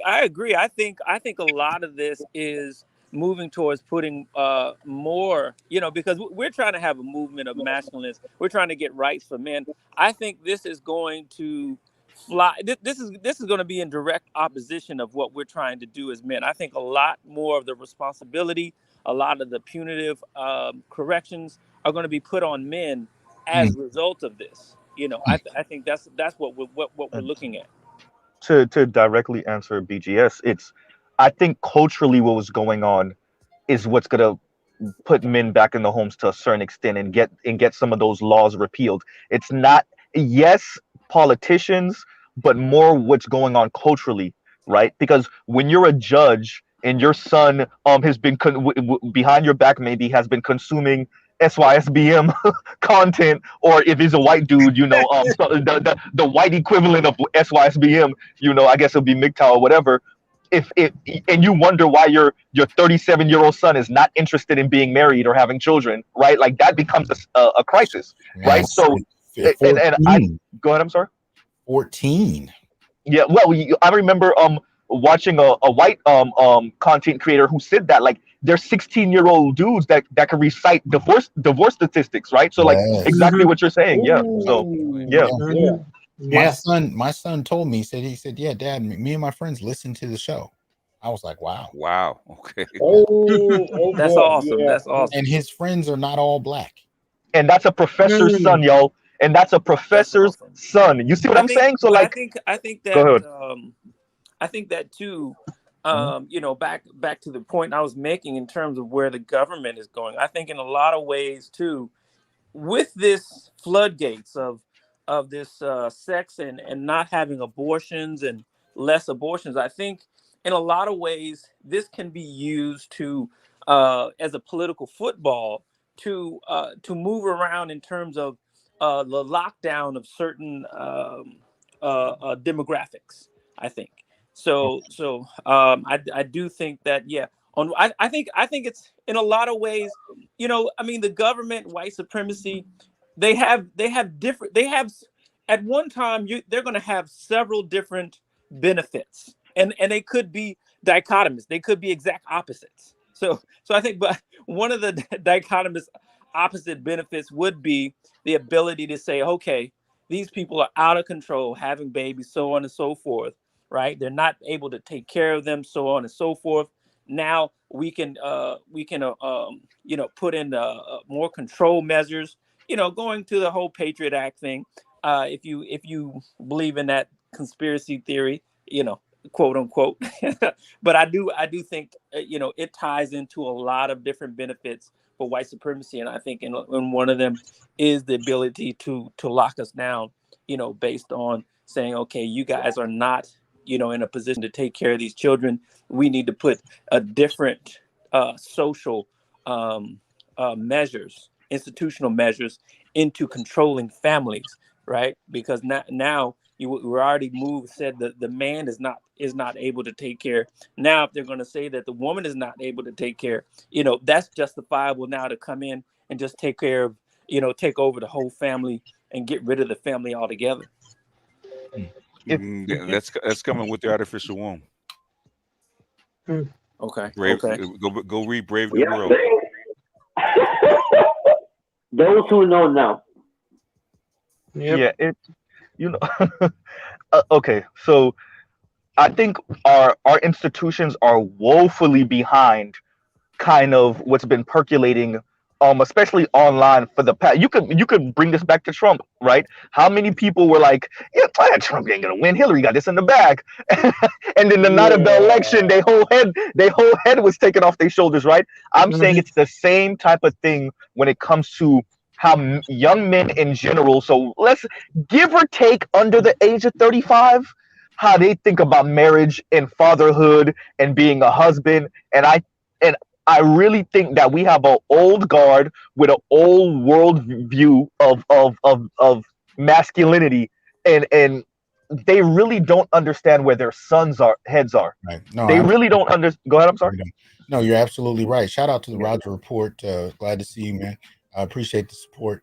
No, you're absolutely right. I mean, young men are in a very different place. They don't seem to have the same kind of push to want to be, husbands and fathers and the whole traditional kind of narrative. I think they've seen several generations of frustrated men, even the men who are jockeying to have young men replace them as conservative family bearers. They're seeing the frustration. So that, they may not, you have a certain politic that you're trying to extend to your son. They're looking at your frustration. They're looking at your quality of life, and they're making decisions on the basis of how your wife is treating you, how the divorce went. You know what I mean? They're paying attention to more than what you want them to pay attention to. And Dr. Hasan, that's where I was going to go. I'm going to shut up in 60 seconds. That's where I was going to go. So that's one of the primary issues right there. It's your daughters and your nieces and the girls that they go to school with, essentially saying to be an enlightened man, especially an enlightened, modern, cosmopolitan Black man, right? You have to be self-deprecating. You have to be insulting to other Black men and boys under the guise of constructive criticism, and you have to have almost you have to view women writ large, Black women specifically, almost as a deity figure. And your sons are seeing that, and their actions are telling you they not with it. So we could attempt to shame them, and this going back to what we're talking about. This ties all of this ties in. So we could attempt, and when I say we, I mean not loosely, it's really the white men. But they could attempt to really hunker down on their sons now. But I'm not saying white women are exactly where Black women are with the rhetoric, but a lot of white women, even some that you wouldn't necessarily consider feminists, are on the insulting men just for the sake of insulting men and seeing that as empowering. And your sons are seeing that. So you're taking care of one of the issues, which is, pretty much forcing your daughters to have these children, but you're not acknowledging that your daughters are still mean. Like, I know it sounds like a simple word, right? But your daughters are still mean and catty, right? And bratty. And that matters, right? Especially in the situation we're in with wealth calcification at the top, and men aren't, and I'm gonna have to sound vulgar with this, men can't just buy women anymore, right? So the economy doesn't even facilitate that. So until you address some of these larger issues, you could attempt to force the women to have the children, but I don't know how that works. But you're not only dealing with her, when you call them, mean, and the young men are seeing this. You're looking at least 4 generations of this, right? You're looking at, from boomers to Gen X to millennials to Gen Z. They're seeing Black family structures across race really influenced by this. And then on top of that, they're also seeing the impact of policy and what women can do at their whim, to a man. I mean, one of the things I tell people, my very first day at Fresno State, they had a little workshop where they explain everything about the job and the policies and so on and so forth. But I remember the very first day they said, yeah, up to 100% of your check can go to child support. Now, wow, that wasn't personally an issue for me, so it wasn't something that concerned me, but I thought about it. I said, I'd never heard that before. You can literally be working month to month and 100% of your check goes to child support. And I began to question, even at that point, how many women are not only really worried about that impacting them, but how many women are actually, statistically paying child support over men. And so when I, looked at it, I'm like, these are the kinds of policies that even young men are paying attention to. It's like, facts. Do I really want to live that existence where I have to be concerned about that? Well, you got one of the cohorts right there, which is Hammer. Hammer is what are you, 2021, Hammer? Yeah, 20. I'm about to 21. And by the way, guys, just to let you guys know, look, I'm about to be a senior student, so I'm about to graduate my undergraduate in computer science. I'm going up fully by congrats, young years after the Thank you, man. Hopefully in 2 years I'll have, I'll be a manager in the IT team where I'm at. I can't disclose too much. You got a bullseye. Yeah, well, after this, you're gonna have a bullseye on your back, sir. Congratulations. Hey, look at what we're saying. Hammer's 20, Pookie's 20, Jojo, which is a brother in this space, I think he's maybe 22. Like exactly what BGS and Dr. Hasan are saying. These are young men. They just they just been able to drink a couple years ago. Well, some of them still can't drink legally. Goddamn. BGS, I wanted you said Brave New World. I thought that Mrs. Z was going to expand on that, but what is Brave New World? What is that? Oh, Brave New World was actually written. I'm trying to remember the guy's name. In the 30s. Aldous Huxley wrote Brave New World in the 30s. It's been the book has been reprinted. I don't know how many times. They've done at least 4 movies on with Brave New World, and they've done at least 3 series. Okay, but basically what it is a manufactured artificial reproduction rate. Right, no babies are born by sex. They're all born by machine, by an artificial womb. And they're trained in groups. So basically, you don't have parents. Okay, there's no such thing as parents. Your parents are the state. Okay? The giver type stuff. You're birthed by the state. Your parents are the state, and you actually organize into classes of people according to your job. In fact, that sounds. If they're going to get rid of Roe v. Wade, I think they have something like that down the pipeline to catch. Yeah, but it's not. But the thing is that those particular things are not ready yet. So that's at least 2 generations away, but they need a stopgap because in 2 generations, you might, your society might collapse. So what I was saying, I was gonna say some time ago, and I said it yesterday. What these young guys have that we didn't have is the internet. Oh yeah, and that's true. And what I've been telling the doc, all of these things that we're talking about right now, none of this is really new. Like, it's just you see it more, like police brutality and everything else. You see it more, like it's blatant, like it can't be hidden. You can't convince us that it's not real, because not only are we getting more media covering it, but social media. We're on social media and we're seeing the women say these things themselves, and you're seeing the shares and the likes and the retweets and the thousands.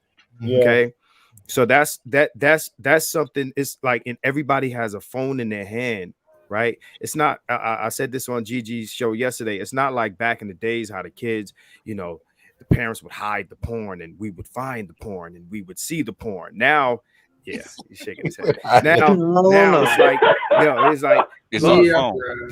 This is the stuff. Every young guy has a phone in their hand where they can get on the internet and they can see this stuff. And these girls are talking to each other about us crazy, and they think that they can do that, and we can look at it and then they can say, nah, it's not really like that. We ain't like that, and we're gonna believe it. We're seeing these things, and they're coming at us like in abundance, and they're coming at the young guys in abundance. So like Z said, and Z, you need to jump on my stream once in a while. I will. No doubt. But it's like Z said, like, these guys coming up, they're not with the old BS that came before us, because they're seeing what it is. It's just like, remember Stop Snitching was a thing, no snitching. Remember that? That's old. Shout out to Cameron. Yeah, that's old now. That nobody cares no more. So a lot of the stuff from the previous generations is a wrap now. And I'm not.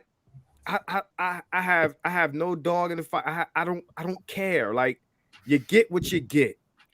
Right? Like the Joker said, you get what you deserve, right? So this is they made their bed, and these are the men that they're gonna get in the future generations, because not just social media, but us talking these things and all this, red pill manosphere stuff like that. They're gonna continue to watch it, continue to listen to it, and the women's actions are gonna corroborate everything that we're saying. Yeah, and I think in addition to that, though, too, I think the young men's sensibilities, they're different from ours, right? So in the previous generations of men, right, if we heard certain things that women said, we would have, we would have just, shrugged that off as some bullshit, whatever. But these young men, they have different sensibilities. They lean more with their intellect, right? We're not living in a world anymore where they say, well, you know what? She's saying this and I can just ignore it because at the end of the day, labor is king and manhood is king, or the presumption or the illusion of manhood. At least, we had the illusion. At least they don't have the illusion. Well, yeah, you're talking about the death of innocence. You know what I mean? And my era, and I think Brother Marcus is right. We didn't have internet, we didn't have smartphones, so I could listen to an R&B song and walk around with these particular ideas in my head, and the reality of how women think or perceive these things can remain alien to me because I don't get to see the free. So I may hear it from one or two people, but I don't have a sense of scale. I don't have a sense of scale in terms of how many women think this way and feel this way. It's an anomaly. Yeah. And it's an anomaly in me. And then when you start to hear it more, like, but now I'm not past the argument that some of this social media is being used to cultivate certain lines of thinking. But what some Marcus said a minute ago, I think really appeals to me. It also comes down to what women are not saying. So the other day when I talked about Ice Cube and Cocktails with Queens, and I talked about, the experience he had where he, we kind of had this moment where we realized that there is a severe difference between the 70s era idea of blackness and how Black women are articulating blackness in relation to their own advancement, right? But one of the things that called into question when I was talking to this sister earlier today is, in fact, I brought that issue up and she said, well, that's not how all Black women feel. I said, okay. How many Black women in social media or in media in general opposed Cocktails with Queens? What movement did you hear Black women saying, no, we don't support how Cocktails with Queens are perceiving this. We don't support the separation of Black men and women. How many did you see? You didn't, because there was no response in that regard. And what you did see is Cube deciding to take a step back from pushing his agenda, because I think there was a realization that this is a very different time. So the frequency, the degree to which we don't hear pushback against these popular ideas, that's starting to take a toll, especially on young men who are able to not only see the stats on divorce and see their parents broken, seeing their fathers, broken, living in apartments, struggling, trying to pay child support. They're seeing this, and then they're able to watch videos where they're seeing other men talking about this. This is an unprecedented era. We're talking access. I think we're talking. Go ahead. I'll go after. Go ahead. Go ahead, I think something interesting about it, and BGS alluded to it in his question earlier, is, not only that there's all these detriments or potential risks that are associated with it quantitatively and qualitatively, but when you compare it to the reward, like what you actually get, then it's, it's one thing to be a natural risk taker. It's like, okay, these things could potentially happen, but the payout's going to be big. But it's just high risk and very little reward, and I think the younger generation is very goal oriented, right? You can, for example, with Hammer, he was speaking about exactly how he was planning, his academic career, what he's going to do and how he's going to go. So young men are looking at the benefits of their investment and they want return on their investment. Yeah, they're very meticulous. They're very meticulous. And so when we look at, everything that we just mentioned and consider all those risks, and then the young man asks himself, okay, well, if I take on all this risk, what do I get? And you just get mean girls. Well, then what are you going to do it for? Hey, I mean, it's beyond mean girls at this point. Adam, Dr. T, Hasan, BGS, and everybody else on the panel, AB Media as well. Thank you everybody for allowing me to respond. But it's beyond that, because it's gotten to the extent that they're now exposing their most internal thoughts, like the most internal thoughts, like the shit that you definitely should not be saying, or you're gonna end up around some dark corner somewhere, and something gonna happen. We ain't gonna talk about that. Say that again. Say that again. I said the most internal thoughts. Things you shouldn't definitely not be saying publicly, or you'll end up in some dark corner somewhere, probably on white supremacy alley, with the cross street being, white domination avenue, You know, right in that alley right there by that dumpster, you're gonna be in the shadow somewhere. Something gonna happen to you, but we're not gonna talk about that on here. Mm-hmm. That's what I was saying. You know. And here's hold on, brother. Here's another thing that the young guys, what we're having to do. We're also having to be extremely adaptable. Like me, I'm about to adapt and change my major to computer science because they trying to sell everybody in our generation this business degree trick bag. But if you look at the end of Yellow Brick Road, it's a road for nothing. So hell nah, ain't getting me. Fuck that. You know, I look at the Pookies and the Hammers of the world as the children that were born after the nuclear explosion, that are accustomed to the radiation. They're post-apocalyptic, post-apocalyptic, and I love apocalyptic type movies. The dystopian movies. That's the type of shit I like. They're born in the age of the information. They're born in the age of the social media. They're born. You said it. The Giver. The Giver. Yeah, The Giver, exactly. And so like Pookie was saying, a more adaptable. And I don't, and so covering all of this, I don't think our current system is built for the new age of men, not just black men, but of young men. And when I would argue the entire Western hegemonic power right now isn't built for that shit. They don't know what to do to incentivize these boys and these young men to marry these women. They don't know what to do. I'll give personal anecdote. My supervisor is a few years younger than me, white dude, making maybe 80, maybe even six figures now. He's over all the parks in my particular city right now, all of them. He said he's never getting married. Yeah.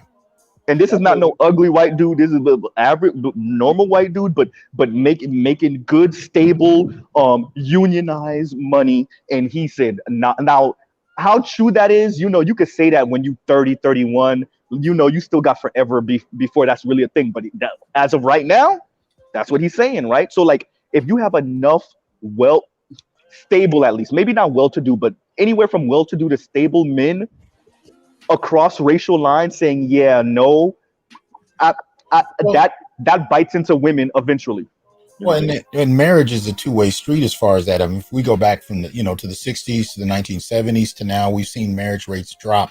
And most of the time I've heard more about women walking away from marriage, the more access they have to class uplift, so on and so forth, access to employment, white collar employment. They're questioning the value of marriage and so on and so forth. But it's only in the last few years that I've started to hear men speak out more about their reservations. And a lot of that has to do with what I've considered a silent strike that's been going on since the 70s. You know what I mean? Because the thing about it, my generation, Gen X, we were the first latchkey kids, really. I mean, on a wider plane. We were the ones that grew up in single parent households to a degree that we hadn't seen before. And a lot of that was introduced during our era. And as many of us were frustrated about the absence of fathers, the numbers for marriage continue to go down from our generation to the next, to the next. It keeps dropping. And a lot of that has to do with there's no security for men in this regard. So you have women kind of walking away from it to some extent, especially in terms of class, depending on how that's functioning. But, you also have men, and nobody really wants to talk about what men are going through. Now you're hearing that talk in social media amongst men. But when you watch, these major television, network channels, they're not trying to have men articulate themselves, right? They're really not trying to do that. Well, Dr. Hasan, what they're calling themselves are the rich aunties, right? That's when you get the I'll just be the rich auntie, right? Now we know they ain't gonna be rich, right? But that's what they're calling them. I don't want to get married. I'll just be the rich auntie. And I always bring it back to like childhood trauma and temper tantrums. And I don't know how many of y'all have 20 some odd year old, 30 some odd year old women in your lives, and you talk to them, God help you, but I do, right? And you'll notice when you speak to them and we get into relationship conversation, if you're skilled enough to back them into certain corners in the conversation when it comes to men, modern men, income, wealth, all of that, when you finally, because when I say women live in delusional land, 21st century women, it's insane. When you finally get them to touch down on the ground for reality for 5 seconds, they throw their hands up and say either F it, gotta help me, or they'll, and Black Uru said this a couple weeks ago, the level of stubbornness, the level of, well, screw it then, I'll be the rich auntie. That's what they'll revert to. It's either some supernatural force or luck or manifestation that'll help them out, or screw it then, I'll just be the rich auntie. But you And know, I think Black too, girl. go ahead. I think too what we're dealing with too, I want to go back to is the temperament of men these days. I think they're different. Like my son in particular. There was one time my wife had asked him, why are you friends with this particular female? Right? They were just friends. You know, he was young. He wasn't in high school yet or anything like that. But he said he was able to articulate to her, right? Because she respects me as a person. Okay. So I'm telling you, then this new generation of men, because of the new socialization, these young men are born with the ability to cognize feelings and ideas more than what we were able to do. You know, we think that we're smart, but they're smart and they don't even know it. You know what I'm saying? They don't even know how smart they are comparative to other generations of men. But what we're seeing is a backlash because that intelligence is pouring through, and that's what we're not giving them credit for the fact that they are more fully developed now than ever, and they're seeing these women and they're dealing with them, you know, rightly so. This is the thing. The more information we get, the more religion dies, right? The more advanced we get, you know, the less people are religious, the less people are dogmatic, right? This generation, it's not just about intelligence, it's about information. The more information this generation, again, these two young gentlemen that's in the chat on the panel with us, they have more information. They were born in the in the age of information. So the dogma of yesterday, they have too much information to believe what we believe. We didn't have enough information. Right. Back in the days when they believed, we didn't have no information. Yeah, back in the days they believed that Zeus threw lightning bolts out the sky because they had no science, right? So now we're in a time where the religion and the dogma of old school patriarchy and feminism, we have too much information, right? To kill, any just about any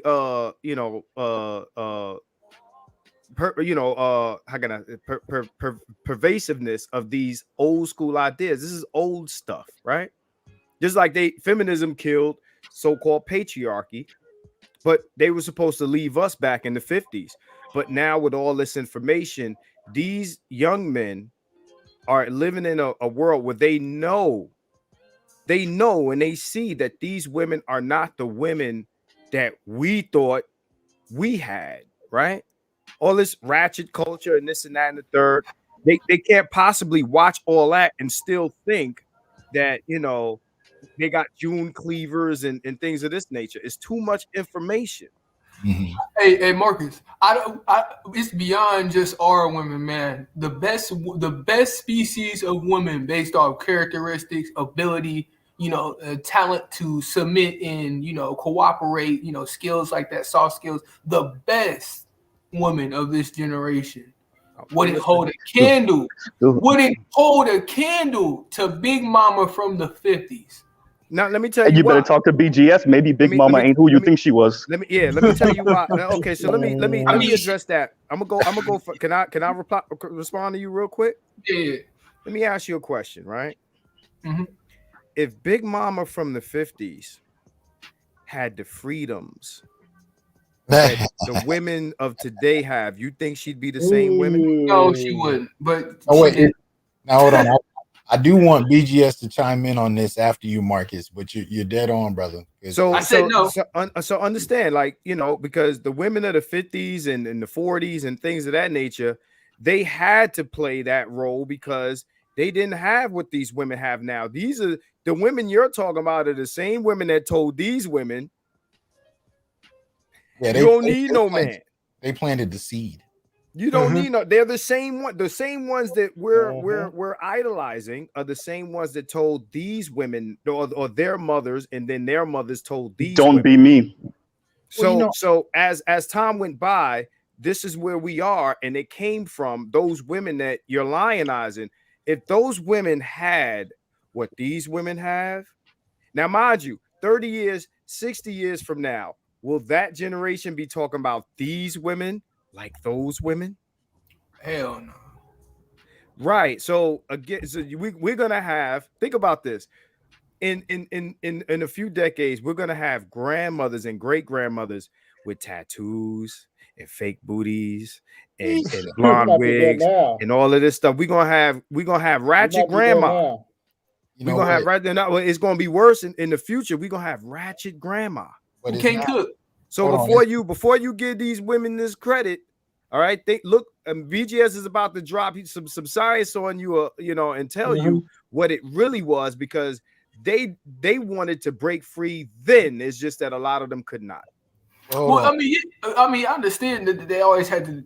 Well, I don't understand. BGS, tell them about Porgy and Bess. BGS, man, I understand that. You want to go ahead, Dr. T-San, my bad. No, all I was going to say is I don't even think they'll have BBLs anymore. I think they'll have reversal surgeries by the time they're older. So. True. Does freedom lead to negative liberty is the question. Because what we're telling Pookie is that with women's freedom and Black women specifically comes negative liberty, and women want to practice all of it. They want it all, right? So when you say free, they hear, oh, so that mean I get to curse you out? Yeah, I guess. Oh, so that mean I get to be a horrible person? Hit him with the Porgy and Bess, BGS. Go ahead. Are you there? BGS, are you there? Yeah, he's up there. He's just muted. You told Harpo to beat might be doing me.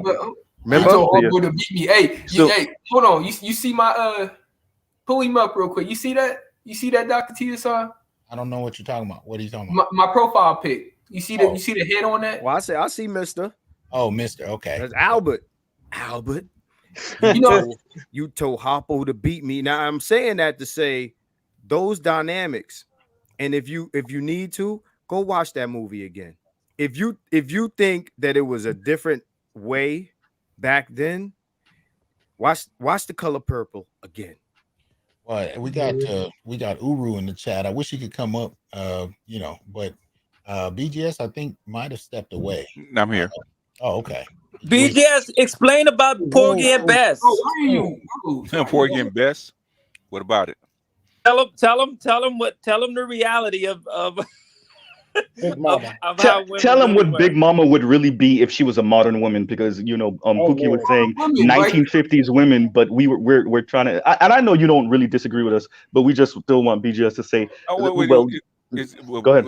Me and Doc were actually talking about this earlier today about other generations, because at the time were more what kept men and women together was duty. Okay. Yeah. Regardless of, they were just as difficult. Don't get me wrong. They were just as feisty and difficult. But the thing is, they put duty first. Okay. When women especially Black women lost a sense of duty, that's when things went off the rails. Because trust and believe, they were just as hard to get along with and just as feisty. Because we were just looking at winning time. And Magic's mother was hard to get along with, right? She's she was a World War II generation, right? Right. And she's difficult to go along with. The thing is, her sense of duty kept her in line. Okay, that was the difference between her and even his girlfriend Cookie. Sense of duty. There wasn't. I mean, they didn't. They had less options. Yeah, had less options. Well, too, BGS. When you say that duty, that part of the issue, and Tia-san did the show about the I forgot the name of the show, but it goes into the pro-Black and the Pan-Africanist, how you you got I think you were on the show. You guys were talking about who these women really were, these pro-Black activists and things. So in their time, they were committed to being Black, right? And Right. being black still included black men, right? Right. Now, being black has nothing to do with black men anymore. Yeah. Well, what you think is Yeah. back then, being black was the only option you had. Okay, you Right. weren't going anywhere Yeah. without the men. Let me Okay. tell you, like with Let this me stuff. ask you, No, I was Who's gonna first? say with this stuff going on, you know, white zaddy taking away rights and this and that and third. Yeah. Like if this continues, Mhm. it's like even in the pandemic, if this stuff continues, Mhm. you're gonna see a lot of fake. Yes. Let's be unified. Let's get together. Yeah. Let's work together. Yes. I had a Yes. girl tell me on Facebook, well, we need to work together because it's a problem on both sides. Like, oh, now y'all won't work Is together. that what Yeah, you I'm said? saying, Yeah. Oh yeah. You see a lot of There that was now. black women who said that to you? Racism. Hey. 4 years ago, white supremacy and structural racism was overblown, and we were being dramatic. But all of a sudden, now the shit done touched the fan, it done Yeah. touched the fan blades, and now we need to unity. And now it's us instead of me. Yeah, because I told her, I said, well, we never had reproductive rights. Well, now we can work together. Nah, that's you. That's you. That's all you. That's your issue. That's you. No, and Wow. Let me know how it works. Let me know how it works. Wow. Go ahead, Doc. No, you guys are dead on, because I can't tell you how many messages just in the last month alone that I've gotten from women talking about we need to collaborate, we need to come back together, we got the black communities be improved. And I'm thinking, I ain't heard this much unity since 1976. Like Queen Latifah. UNITY. And I remember Dr. Johnson, you had a show. Remember, Dr. Johnson, you had a show. It had to have been like a year ago, 6 months ago, where there was a woman she was an older woman, a black woman who came up and said, "I apologize, black men." And then you asked, what people thought about her apology. I remember that. And that they were starting. They seen it from even back then. And of course, that woman who was describing all the things she did, that's somebody's grandma, by the way, Mr. Pookie.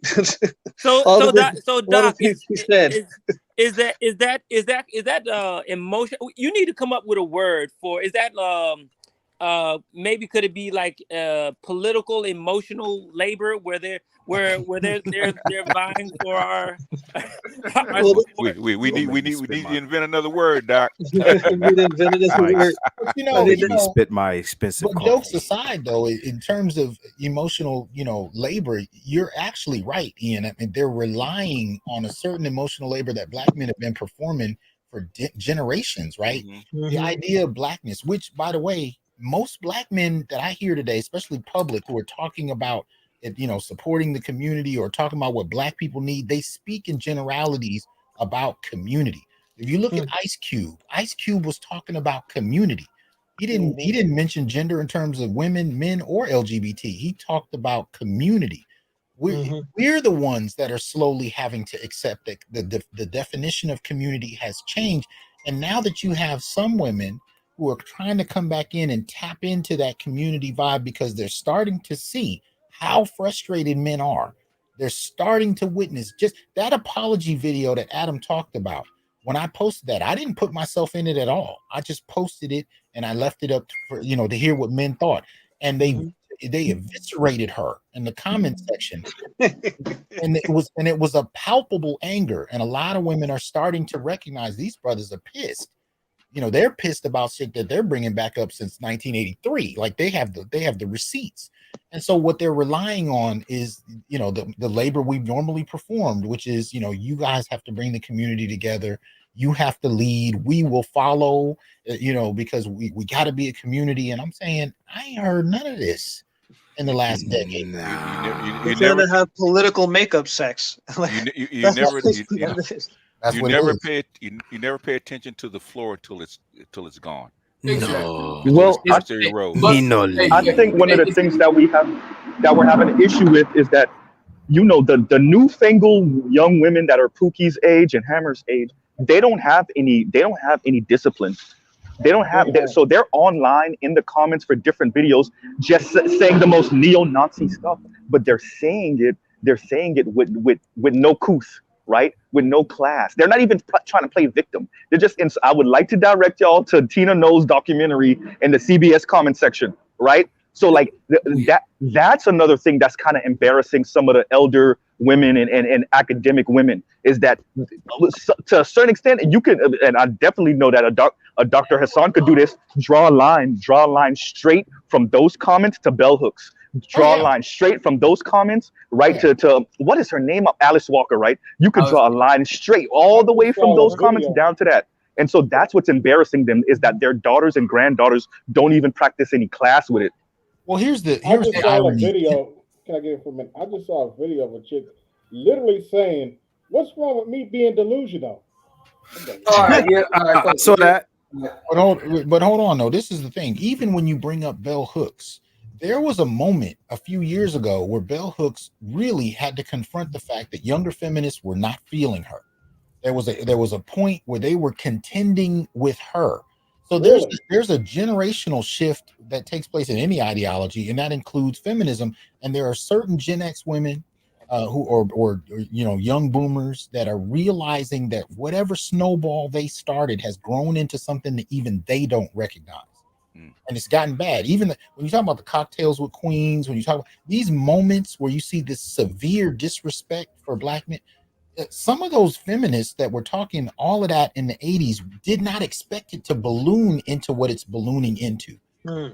And so when you talk about the woman that who in the video was apologizing to Black men, I would bet money that she was part of that dynamic. And those women have grandsons.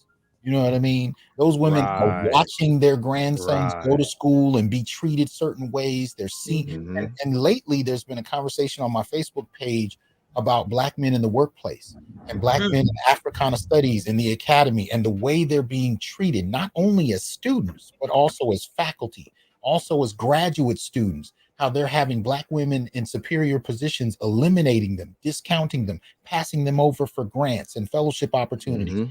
They're talking about this avidly. So I have women who are reading these posts and sending me private DMs like, oh my God, I didn't know it was like this. I'm so sorry. You know, like, wait, hold up. Evictions are at an all-time high. Conveniently, when evictions are at an all-time high, when people are losing their jobs left and right, conveniently, when we talk about the reparations and the Black wealth gap being so high. Conveniently, when all these things start going bad, they start running back to the men like, "Oh, I suddenly noticed that all these things." I mean, it's empathy. And I just wanted to say this, man.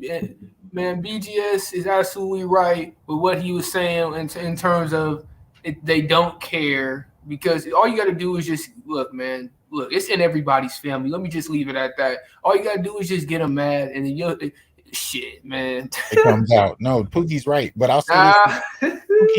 Pookie, you're also right about something BGS said a few years ago about asking Black men, "Are you ready when they come back to the table?" And that was an appropriate question, because that's what we're talking about right now. The hey big head has taken on a whole different form. It's empathy. And I'm not saying women can't be empathetic, but I'm saying that we're hearing this in a different tone now, and it's conveniently, as we're talking about the winding down of the pandemic, we're talking about the instability of the economy, housing, inflation, things are taking place. And we're starting to see, economic insecurity. I mean, we saw the article a few weeks ago. Black women are the most evicted group. Although we're not going to talk about Black men who couldn't even get housing. We're not going to talk about the numbers that were homeless before the pandemic that constituted the majority of Black homeless. And that homeless was half of America's homeless. We're not going to talk about that. But as we get to the point where Black women are being evicted at record rates, there's a rise in empathy. And I'm noticing this. You know what I mean? But nobody's really willing to talk about it, because we still don't have a culture where women can be critiqued or questioned in African American society. So this is happening under the table. Dr. Tia-san, is this before or after the divestment storm of anti-Black male rhetoric and white supremacy and white supremacist talking points hitting the tubes? Is that before that or after? Because it's happening. I just seen that like a week and a half ago. It's happening at the same time, because as somebody was pointing out earlier, you have women that are embarrassed by divestors. Divestors used to be this just really remote extreme group that you really didn't hear a lot from. Now these chicks are on Twitter. They're recording videos that are really blatant. I mean, we've all heard these discussions coming off of a Clubhouse. Mhm. You have large collectives of black women who are up there talking about black men are bullet bags. Making massive videos. Hold on. So whoever's banging, who's ever doing that banging needs to stop. But somebody's typing. Oh, okay, my bad. Mute your mic if you're going to type because I can hear it through the mic. But I think it was BGS and then Ian. I think I interrupted somebody. Oh yeah, well, Ian's been trying to get in for a minute, but I'm saying is with the divestors making massive videos and all that kind of stuff. So I think more than anything, it's a cry for attention because it's aimed at trying to get black men's attention, getting them pissed off. Yeah. Well, you know, and with that divestment aspect, you have to understand, and the older feminists kind of, holding their head down when they're seeing it. Part of it is they understand is that the liberal cash cow is going to go away if these feminists keep moving in that direction, because that direction is in white supremacy. So the cash cow is not going to continue to come in if they don't toe the propaganda line, that we're oppressed and so on and so forth. If they are speaking with this level of bravado, along with, a lot of these white supremacist talking points, and not necessarily because they've had them, but now they're joining hands with the other side. So politically, right, they cannot go walk in, right, into the liberal bank and withdraw anything when they have that racist white man tagging along. Well, what you're talking about is not understanding the ground that you stand on, right? You don't understand how much of your advancement socially is because of the death of black men. How much of your advancement socially is because you juxtapose your position as the mere, at least in the black community, more victimized group of people, and how how black female intellectuals have weaponized intersectionality against black men. So if you don't fully understand that, and then I give you a big platform, then you go start talking crazy and Mr. Z, that's true. That's true, because in a lot of ways, they're falling away at the seams, because they also have this bootstrapism illusion that they did it all themselves. So they have this victimology going, but it's nullified by the fact that we did this as black women on our own, and they forget, and so they lean so much on this independent, we did it on our own. They forget, as you're saying, that you really got this shit off our backs, bitch. I think a lot of this is leading to a lot of surprise, especially to a lot of black women of the younger generation, because their reality is being shattered. Like, they begin to realize, I didn't do this on my own, because when all the support mechanisms that are behind me are gone, I realize how little I actually did on my own, right? On the other hand, to Dr. Johnson's point earlier, a lot of women, many of them genuine, I suppose, even saying, hey, I'm surprised that black men experience this or live this. And that's because for the most part, black women are so used to telling black men what we think or what we do, that when they actually sit and listen or read, or when they're in a forum where, they can't respond directly to us and they're reading what we're saying, they're like, oh, wait, this is what they think, but I was told that this is what black men are supposed to do. My mom told me that black men always think like this, that they don't like their families, that they don't care about their children, that they don't. That's what I was told. So when they start speaking to you 1v1, they say, well, this is what you guys always do. You guys don't care about your families. And then they realize that we do. Their whole reality is being shattered now because they realize how little they actually know about black men or the black community, or even their own reality and how they got in the position they are. Black Uru said this to me one time on the Roger Report. We were talking, and I was like, I was kind of chastising the brothers. Y'all want to go to these white women? They don't even know y'all. And Black Uru said this. I'll never forget. It's over a year ago. And he was like, what makes you think black women know you? I just got quiet real quick. And I muted. I muted. I was like, God damn, wake it up. Yeah. It's it's a cold reality that Mhm. a lot of us are waking up to, and for the most part, a lot of the brothers that listen to me are brothers that either grew up in or spent a good portion of their youth, in a communal uplift, kind of mode. We came up in a framework of wanting to push the Black community forward. It's a cold bucket of water being thrown in your face when you realize, as you said, she doesn't know you, and she has no incentive to. She's not interested in it until it becomes useful. And so by the time you start to get the empathy we're talking about, it doesn't sit well on the palate. It comes across as phony. It comes across as superficial. And that's not something that I think a lot of Black women are used to hearing either. They're not used to seeing Black men, really not take to what they're talking about. It's a new reality as far as that.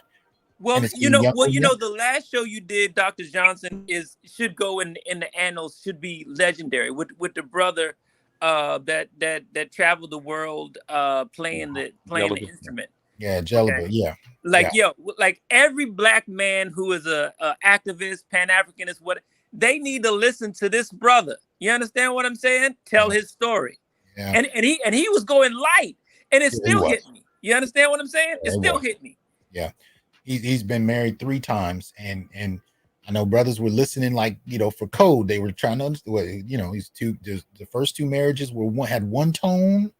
The last marriage had a very different tone, and brothers were picking up on where he was going with it. But you're right. There's a lot of brothers who come out of the frameworks that we're talking, the nationalist frameworks on, and they're questioning things in a way that we've not ever really had to do.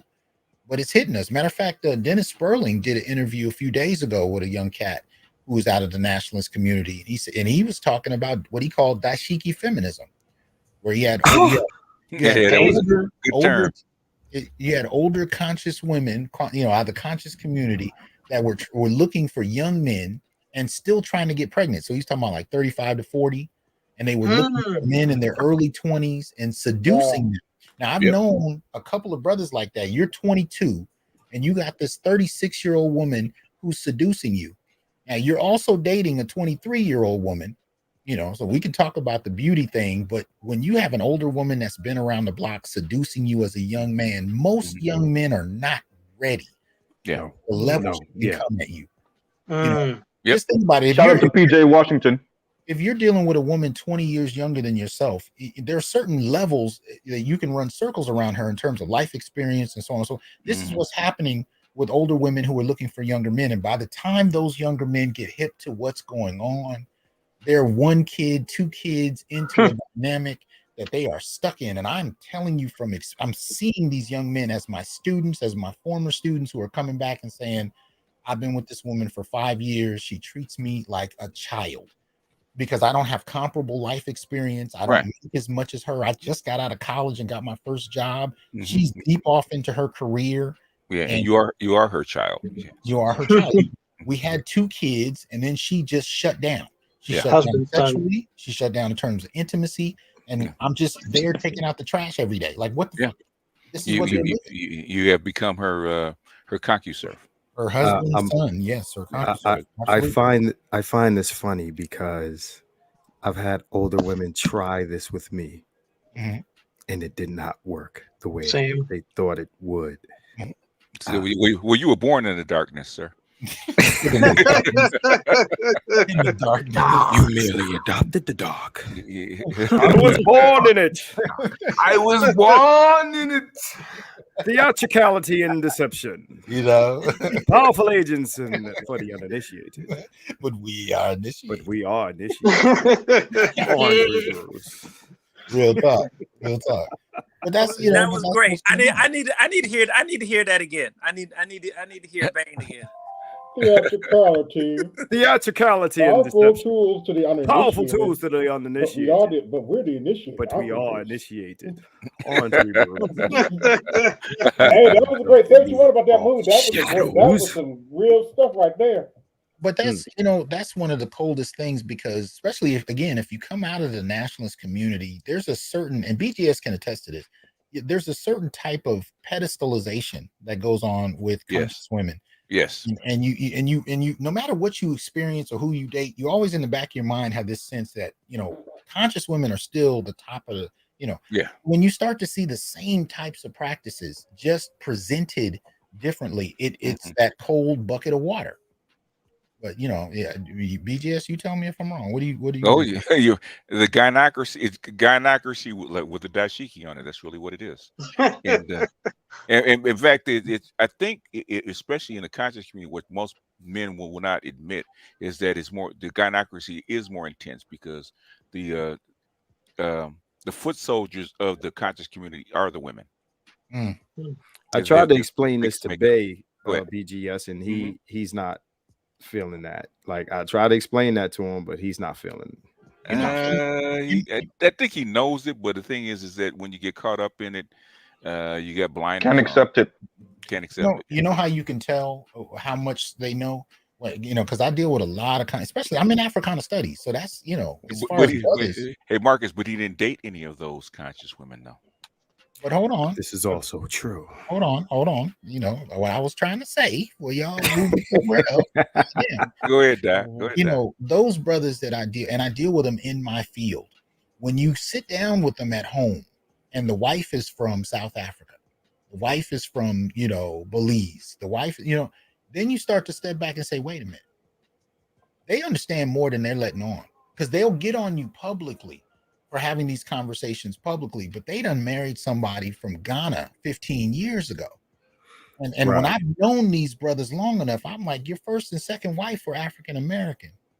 And I remember having conversations with you about the nature of your marriages. Now you with this, you know, woman from, you know, wherever, and you in a whole different space. You understand more about this than you're letting on. So Doc, I'm a Wally. Does he really understand that he's dealing with feminists on his side of the equation? What is this? I haven't talked to Brother Omawali about that. I can't speak on his situation, but I'm saying in general, this is a dynamic that even the conscious community is aware of. The difference is the conscious community just won't bring it out in the public. But trust me when I tell you, and BGS and I have talked about this because he gets the same thing. A lot of these brothers will DM you to dap you up and say, I was there. I experienced that 20 years ago. Thank you for saying it. And it's like, you'll never hear them say it publicly. Yeah. You know, but sound like abuse victims to me. I'm still Indigo Flow was a comment. Gynocracy sporting a head wrap. Yeah. That's a good one too. Yeah, that's real talk. Put it in the book. This is one of the reasons why, you know, on the channel, y'all don't hear me going in on religion. Y'all don't really hear me going in on the right versus the left politically. The reason I don't do that is because we got enough reasons that, you know, brothers separate themselves. I'm asking the question on this channel. What is it that we as Black men have in common that we need to talk about, that we need to work on? Regardless of your political orientation, your spiritual, religious orientation, what is it that we as Black men have to talk about? And 9 times out of 10, I find when you get to the crux of it, even if you're dealing with the quote unquote simps, when I get simps in a room and we have a one-on-one, man-to-man conversation, they understand more of this shit than they want to admit. When I start asking questions about their relationships, BGS, come on, man. Yep. And then you said, why come you won't speak out in public? They're scared. Well, you know, I covered this earlier this week, where a sister, and it kind of went kind of viral in the kind of women's side of the comment of the world, where a sister was like, be delusional, right? Forget reality, be delusional, right? So afford it. I think everyone kind of know what's going on, and there are the placators on the man side, and then there's the women that are demanding that the whole world bends to their delusion, right? And what's ending up happening is that the more that they're bought out into reality, because, you know, that's all Kevin really did, right? Put a microphone in front of them, ask them, hey, what do you want? Okay, what are you willing to do for it? And they just flipped. When you keep on pressing them, they just flip. So once again, it's go ahead, I'm sorry. No, I'm in agreement with you, Mr. Z. You just raised something that I think people drastically underestimate. The most important thing about Kevin is not necessarily, you know, the things he says, that, you know, things that grab people's attention and whether or not you like it or don't like it. It's what the women admit. Exactly. So when people start that's having my point. conversations about we need to get rid of Kevin, I hate Kevin, he's making money, this, that. Look, I don't care about none of that shit. What I care about is I'm actually hearing women say things that we've been debating about in barbershops for 40 years. And they're coming out saying it and out, brazenly. And tying that to the topic at this is why this is an issue. I say this all the time, BGS, Pookie, everybody hear me say this shit. The internet is exposing us all. And it's not that the internet's exposing us, it's that we're exposing ourselves. And someone was saying this earlier when I came on, our deepest, I think it was Pookie, our deepest, darkest secrets. Yeah, Pookie was right. Our deepest, darkest secrets, what we truly feel, because the bit of anonymity that you have on the internet, whether you don't show your face, and even if you do, right, that bit of anonymity and that want for 5 seconds of fame, 5 minutes of fame, is causing people to say some of the most outlandish stuff. Now, some people are going extreme. That's 100% true. But then other people are telling you what they truly feel. And I don't know if our society is built for people to be telling you how they truly think and feel about situations. When a person tells you straight up, I want to be delusional. Right? I want to be delusional. Screw this reality thing. Plus, at the end of it, she was like, plus, being delusional is more fun anyway. I mean, like, that's a real statement. That's a real statement. Understand. I said the same thing, but it's not just about what's said. It's about how many people like it and retweet it and agree. Yeah, so there was a lot of people that agreed. You have to pay attention to that part of it, because if somebody is saying something out of pocket and you start seeing the replies and retweets and things like that, or responses disagree, and you're seeing women disagree with it, because sometimes I see stuff like that if it's far enough reaching.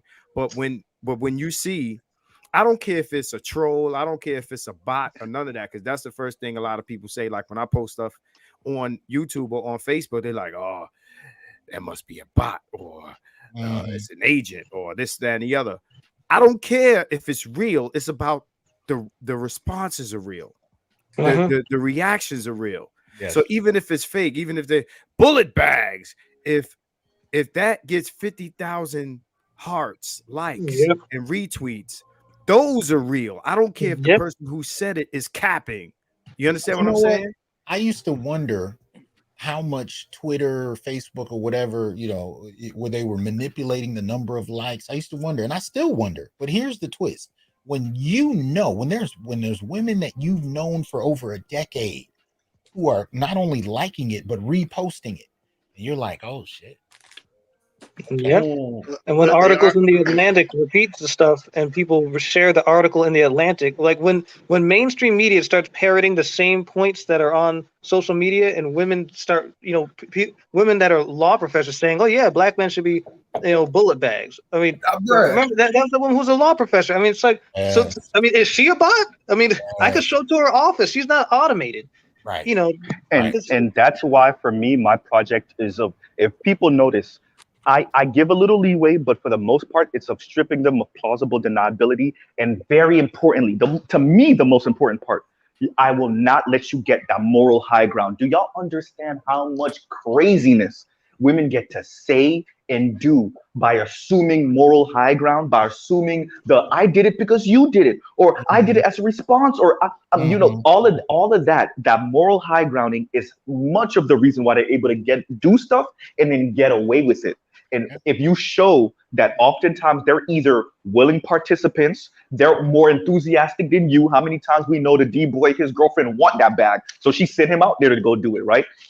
If you strip them of plausible deniability and of that moral high ground, then you just show them as just normal human beings. And for me, it's not about painting black. I only date black women, right? I will only marry a black woman. So for me, it's not about painting them as evil, but it is about saying you're a human being like the rest of us. I said this and today. Just like you can be a good person and a nice person and selfless and have valor and all of that, that also means you could be mean, cold, calculated, right? Insidious. And if you're a human being also, then that means you don't get to have a moral high ground, especially in comparison to the same men of your race that go to the same schools as you, go to the same church as you, raised by the same single mom as you. How is it that we both turn 13 and then I become a monster and you're this innocent little dainty creature? That doesn't make any sense. But let's add to it. What happens when you have several generations worth of policy that entitles you on top of that? Then what? But I want to welcome Roger Report up here. What's up, brother? What's going on, fellas? And shout out to you, Dr. Tia San. Appreciate you having me up. They are who we thought they were. There's a coach that said that, and it rains when it comes to black women. Black men just got a problem accepting that black women are white supremacists. Thank you. It is an ideology. They practice it in every shape, way, and form they have a possibility to do it in. They usually are trying to prove themselves to white men based on their behavior. Yes, there's stuff that white men created for them to use against black men. Nobody forced them to use it. They voluntarily sign up for all the different programs. They voluntarily sign up to rat people out. You know what I'm saying? They'll rat on the black. I mean, I just heard a story 3 days ago about a black woman who was with a drug dealer. Everything was cool, but once they broke up, she called the cops on him and told them where the stash was and all that type of stuff. Yeah, wow. Okay. Happens all the time. That's who they are. You know what I'm saying? Check this out, Raj. Women are not just who we thought they were. They are who they tell us they are. And that's yep. I don't want to cut you off. I'm gonna let you. Hey, I'm gonna let you finish. Okay, Kanye. And that's some black woman stuff too. Go ahead. But what I'm saying, I said this yesterday, and I said this today. Exactly what you said, and what Z said. We have a problem coming to terms. And I'm sorry, Uncle D said they're not your enemy. They are. They tell us this daily. They are who they say they are, and we don't believe them. It's facts. Well, yeah, they communicated through language and through behavior. And my thing is, black men just got to accept who they, as you say, keep telling us who they are. If you are using everything you can to oppress the man that you claim you love, Lord knows I don't even want to be your friend. If you love him and you would do all that to that guy, I want to be around you. I make it a personal policy not to make friends with black women, and that's just real. The ones I already got, if I don't know you already, I'm good. I don't need no more friends if you're a black woman. Now, do I hate black women? No, I'm trying to do what I can to help us get back to where get us where we should be. I can't even say get back. You know what I'm saying? But get us where we should be as a society. Right. They've been selling us out the whole time, and they want to prove the white men how much of a white supremacist they are, and we don't want to call them out on it because it's an ego thing. Black men gotta let their ego go. We got too much ego to say this woman hates me. Yeah. Period. We just got too much ego. Yo, who's man is this? It's very obvious. This is what it is. This is what it is. We're gonna lay it down here in plain terms and harsh as possible, so it can be as painful as possible. Because apparently, the only thing that humans can really respond to at this point in this society, since we've been so oversaturated with violence, is the most dramatic and harsh shit. Even if they respond negatively to it, at least they actively listen to negative shit more than they listen to positive shit. But the whole point of me saying this is that's what they've been doing the whole time. And what we supposed to do is alpha your way through it. But niggas, they don't even know the whole setup, because if you realize the setup of alphing your way through it is exactly how they want you to act. So they can find your weaknesses, your insecurities, wear your ass down. So by the time you turn 50, you look a shell of yourself, half of a man, emotionally broken. But Boogie, have you seen this? Have you seen this with your own eyes in terms of the men in your family? Bruh. You just said bruh. I'm gonna take that as a yes. Hey, hold on. I bet if I saw you in person that I could see it in you. I could see it in myself, dog. I bang it. If I give look, I bet you $100. No, fuck it. I bet you $1,000 that me and you met in person. I could point out 5 of these characteristics at least. But here's the thing that's interesting about the time. Oh, go ahead, Roger. I'm sorry. Well, we gotta let go and stop helping them. There's things that we do to help their agendas. You know, like for instance, on my channel, you know what I'm saying? I tell people all the time, I simply refuse to recognize domestic violence. If you like being with people who hit you, if you like people if you like killers, I accept that you might be killed because that's what killers do. They kill people. So even with these new contexts and terms that people use, like they come up with that black femicide stuff, I don't recognize that as the term. Not enough black women have been killed for that to be a recognizable term to me. So I don't recognize it. I think it's foolishness.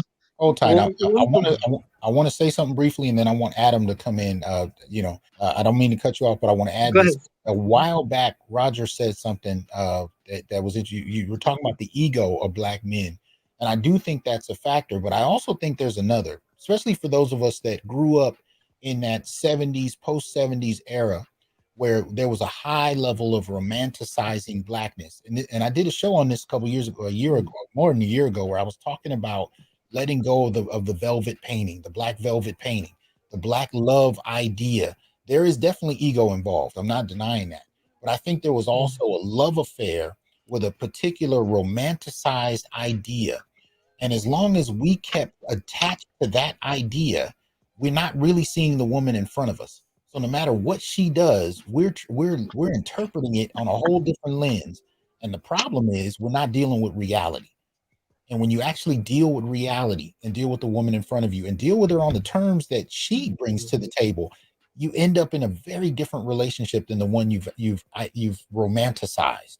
And that's what I think black men are still grappling with, letting go of the romantic idea of black love and dealing with the reality of it. And that's some difficult. But you have to be from that era. We can't let go because our mothers are the ones who teach us what love is. Our fathers don't teach us. Our mothers teach us. Okay, this is what we want from you. Well, I think it's interesting. As it's an interesting time we're living in, especially in view of the topic of Roe v. Wade and how that relates to everything we just discussed. Because the times we're living in, the constants are disappearing. Or what we thought were a constant is disappearing. Roe v. Wade was thought to be a constant for decades. Now it's dissolving. And black men sacrificing themselves, laying down on the sword for the women that were assigned to them, as BGS had said before. The women that were assigned to us post-slavery, right? The black men laying their lives down on the sword, that's been a constant for centuries. And so what we're seeing now with how we went through the discussion with Hammer and Pookie, how the each generation of black men are embracing freedom more and more, right? Or freedom of choice, whether they want to choose to use their emotional labor for the benefit of the community or for themselves, right? Now that more and more black men are embracing that, they're thinking about the benefits and the risks associated with defending or fighting for on behalf of this black ideal. I got a question for you there. Hold on. Okay, go ahead. Sorry. Oh, okay. Yeah, I got a question for you. So that being said, so this new generation is becoming more active in the workforce, and they have less issues in terms of dealing with in terms of the hangups of white supremacy and seeing white people as racist and so on and so forth, right? So, but here's the thing: are these white liberals that they're working with, are they just going to steer them back into having to deal with that woman in the same way that we always did? Well, here's the thing. Before I answer that, I just want to finish the thought that and it is related to that question. It kind of ties a lot of these things together. Is that the idea of the black male constant? That kind of is the question, right? That will the behavior or the realization that perhaps white liberals may not always have the best interests of black people at heart, will that steer black men back toward black women in the community? And my answer is that the black male constant is gone. You can't just rely on black men to just be the way they were for 200 years without any sort of benefits in place. Black male behavior nowadays is to be incentivized. We have to receive some type of just reward and compensation for what people are asking of us. And really, nobody really knows what we're in terms of, if you were to use a financial term, we're in price discovery, right? No one really knows exactly what's going to be the black community now, because black women, what they're doing is not working and it's not going to work. So that's why they're watching, They're tuning into Kevin Samuels. They're tuning into other areas. They're trying to figure out what to do and how to get these black men, because they know what they're doing isn't working. Black men right now, they're like, black men are kind of undecided whether they want to be for the community or not. Everything's kind of up for grabs at this time, and it's because black men have become a variable as opposed to a constant that we're seeing these things change. And so with Roe v. Wade changing, with the way black men are changing, with the way the economy is changing, and the politics of the United States and the world shifting from what we've been used to for the past 100 years, you know, we're really going to see a massive shift in the black community. I think this is a big opportunity for black men to really get, you know, what we deserve, or to at least be compensated for what people are asking of us. Yeah, but I don't think you're to have no self-interest. Like, that's the culture. Yo, no self-interest, nothing for you. I don't think we should confuse. No, it's fine. I don't think we should confuse empathy with manipulation. Black women are quote unquote empathizing with us because they have problems. They're just looking for somebody to solve it, and that's it. It's the same play they've been running the whole time. Yeah, I'm having problems right now, and I know it's a lot of them that's about to be evicted and all that type of stuff or whatever. If you didn't like me when you had a home, then I can't believe you like me when you don't have one. You know what I'm saying? Get you a home first, then come back and talk to me.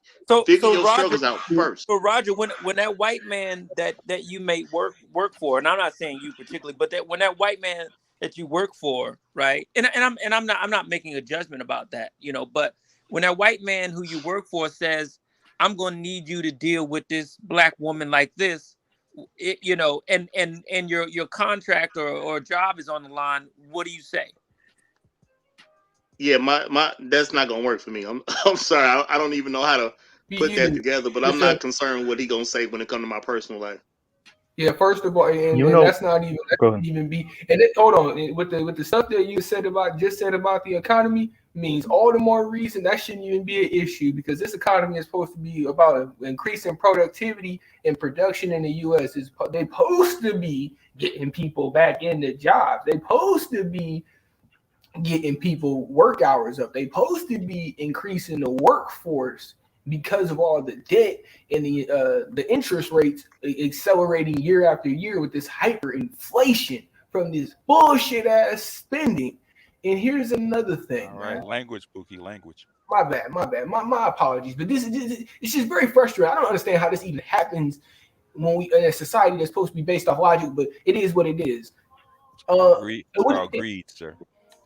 Man, the ultimate mystery. But we gotta be able to understand we got a mission to carry out, man, because instead of just doing the same old where we doing this black love and we gonna try to make the NBA and maybe one of us makes it out and get a decent job. Forget all that, man. We just need to hit the market, hit the trades. I agree with y'all, man. That makes so much sense, because once we take control of an avenue of production, man, we'll be able to have say in terms of buying some of these companies like the NBA, buying Nike, owning Nike, not just working for Nike. But that's not going to have any effect on your relationship to black women.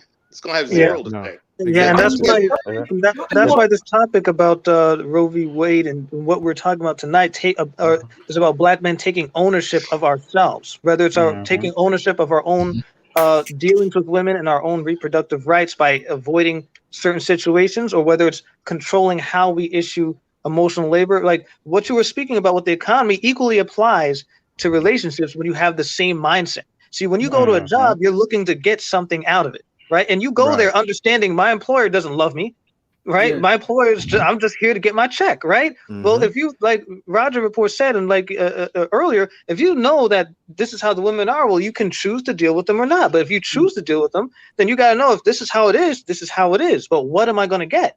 And that's the question that black men really need to ask themselves, right? Not just the ideal of blackness, not just the ideal of a community, but what type of tangible, real, practical, material benefit am I going to get? Real quick, Pookie, real quick. So first, Dr. Johnson, I'm not giving up my 80s and 90s R&B, okay? I romanticize black women vicariously through my Drew Hill, and my Boyz II Men, and my no, I'm playing with y'all. Number one, right? But number two, about the constant. There's a lot that black men can learn. There is no permanent victory. You got to stay there. What we see with how they're gutting some of the voters' rights bills through the inside of the voting rights bill. What we see with the potential repeal of Roe v. Wade. Like the brother was saying earlier, we thought these were constants. There is no permanent constant. There is no permanent win. That's something that I think this is going to be a hard lesson for women in America, white women particularly, but black men can learn a lot from what's going on with this, right? There is no permanent win. And I think we need to operate in that mentality as we move forward with this newfound kind of knowledge that we have. Because of quite frankly this space, and I'll pause right there. It ain't permanent. It's not permanent, but the whole part of it is it's supposed to be a start to a productive and continuous and constant, consistent future. That's what the whole point of it is. Because you don't just stop at one or the other or at just one corporation. Of course, you keep growing and expanding just like everybody else. Because you gotta keep up some way. And I would think this would solve a problem for black women, because since they're always talking about economic freedom, and black men don't build shit. So if we take control of an avenue of production, that argument is gone. Yeah, but who cares? This is what I wanted to say to Raj. Like earlier, you said that won't change our relationships with black women. Now, you're right, but who cares? At the end of the day, at the end of the day, Pookie, let's say you get avenues of production. Let's say you check all the boxes, right? Right now, MTR got a video up right now where his comment section there's a white guy basically saying he's a high value white man going through it with his black baby mama. Right? You check all the boxes. Yeah. You still going to deal with that?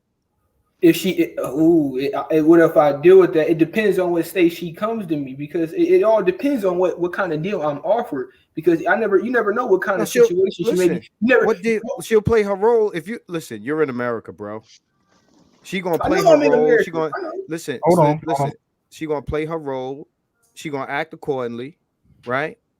Now it's about again tomorrow, Saturday. Protect yourself at all times. We'll be talking about all this stuff. It's about what will be your terms and conditions for it. Ain't about how she coming. What's going to be your terms and conditions? Because now you check all the boxes. Hey, well, I need if I check all the boxes, I need all the boxes back. That's simple. I need I need what I distribute. That's simple. Understand you asking her to check boxes will be more than her just coming fit, feminine, and friendly. Okay, it's going to be more than that, because now that you check all the boxes, you got to protect yourself. Yeah, I know I got to protect myself, but some of these some of this stuff I'm asking. Wait, real quick, because I think Roger had an answer to what you were saying. Pookie, calm down. What, bro? No. You realize you on a professor stream, bro? Like, relax. Let me finish. You keep cutting me off. Pookie, calm down. Let somebody else talk. Thank you. Raj, you were gonna say something. I think to what Pookie was saying. See, if you would have let me finish, then you would have saw somebody else had an answer for you. Go ahead, Raj. Well, my thing is when it comes down to it, that's a mentality that black men need to get rid of anyway. About what does a woman have to offer? You're the man. You're the person that matters. The only thing that matters in society is men. Men get together. We make societies happen. Women go with the wind. Period. So men matter in that regard. And you know what I'm saying? I'm not saying women have no importance at all, but in regards of society, men matter. Women just blow with the wind. Whatever we're doing, that's what they're doing. Women do have things to offer, and I'm not saying they don't. I'm not saying they don't, but I'm saying in the context of a society, men control all that. So when it comes down to it, I'm not gonna ask a woman what she got to bring to the table. I'm gonna tell her what I require her to bring to the table. She either can do it or she can't. Now, what state do I have to be to ask for something? No state. If I'm out of high school and I have a job, or I'm in college, or I'm in the trade school, or if I'm in the military or own a business, that's time for her to start submitting. Period. She either gonna do it or she ain't. But what I'm saying is, it's more than just submitting. Because you can get a submissive. See, I love Kevin, but the biggest problem I got with Kevin Samuels is he's telling you to be a high. Well, these women talking about they want high value men, and high value men in the context that he's speaking in is high earning men. That's what he's talking about, right? You're a high earning man. You get with a woman that's fit, feminine, and friendly, and y'all get married. Kevin will put y'all together. Oh, I done put a lot of women together with men, and they're high value earners. Now, 5 years down the line, she taking this dude for half his salary and half his resources. So that's what I'm saying is beyond fit, feminine, and friendly, you got to protect yourself. And that's what I'm talking about. I mean, you gotta do that, but you're supposed to be doing that, sir. No, you're supposed to be doing that. But let me tell you, let's keep it real. A lot of men are not making women sign agreements. They're not. Because by the time you get with this woman, you're going to be thinking, because she's playing a good role, because you got all the boxes checked. She's going to be fit, feminine, and friendly, playing her role. You're going to be like, I found the one. And then you're going to be one of them guys, right? Yeah. So you're saying, while you might say, well, that's what you're supposed to do. A lot of guys ain't doing it. Most guys ain't doing it because you don't want to offend that woman who you think is different from the rest of the women, and you don't want to risk your relationship by saying, you know what, I like you, but you know what, can you sign this right here so that I'm protected from you just in case? No, men are not doing that. Marcus, I think you bring up an interesting point, Marcus, as well about the relative femininity, right? Especially in the Black community, right? Because she's different relative to all the other women, then she's being valued. The problem is all the other women, there is no standard for them. So, she's just a step above people. I mean, someone who's in second grade looks a lot better than people in first grade. But if you're talking on a college level, then what is second and first grade, right? And so we have a community where we've been living in a matriarchy for over 100 years that morphed into a gynarchy, right? So the standard for in particular in our community, the standard for Black women and how they treat Black men is so low. You'll be quick if a Black woman, I'll go on so many posts and women will say, oh, well, my father said a man should never ask a woman for money. A man should never do this. And I was like, okay, what did your father tell you that you must do for a man? Crickets. It's like, oh, my dad said what he said. Right. Did he say anything else? I mean, but Marcus makes a good point, and I've actually I came not too long ago. I actually came up with a prenuptial agreement for any brother that's even willing to get married. You know what I'm saying? Because I'm gonna tell women what they got to do. I'm not gonna do this. We ain't gonna ask. No, I'm telling women what they got. This what it costs to be with me. You either gonna pay the cost or you're not gonna pay the cost. If you ain't gonna pay the cost, we ain't gonna have no relationship. It just is what it is. I don't have to bend to what women want. Women don't take care of men, period. From from a general context. So I don't consider what women want. The only woman that can tell me about what she wants is some woman that's already with me. Outside of that, you don't actually matter because you're not gonna take care of me. That's just that. Now, hold on. And I like that last part that you said. You don't have to be that Superman to demand that. You can be average guy. Which is not how we're trained. BGS, were you going to say something? No, I wasn't going to say anything. I was trying to get Dead Set Anime to come up for a second. Well, I was just about to start to close this out. Okay. Well, and as a matter of fact, Dead Set, I do want to talk to you outside of the show because I want to bring you in on something else. So I apologize, and if through BGS we can communicate, I want to rap with you about something. But as far as tonight, we're hitting the 3-hour mark, and I want to get people's closing thoughts. And I'm just going to go from the bottom of the screen and work my way up. And I'm going to end with Marcus and BGS. But, we'll start with Roger Report. If you could, give us your closing thoughts about this. And shout out to Darnell Smith, new member to the Onyx Report Brotherhood. Welcome. But Roger Report, your closing thoughts about this. My closing thoughts is I'm the man. I'm going to take care of her before she takes care of me. So what I think actually counts, because I'm going to end up paying the cost to be the boss, period.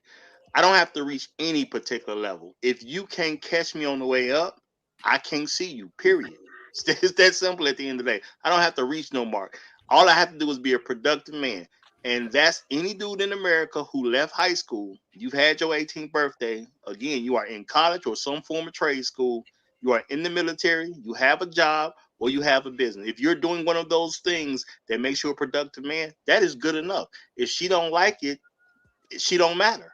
It's that simple at the end of the day. When it comes to these abortion issues, I mean, I'm pretty sure women gonna still do what they want to do when it all comes down to it.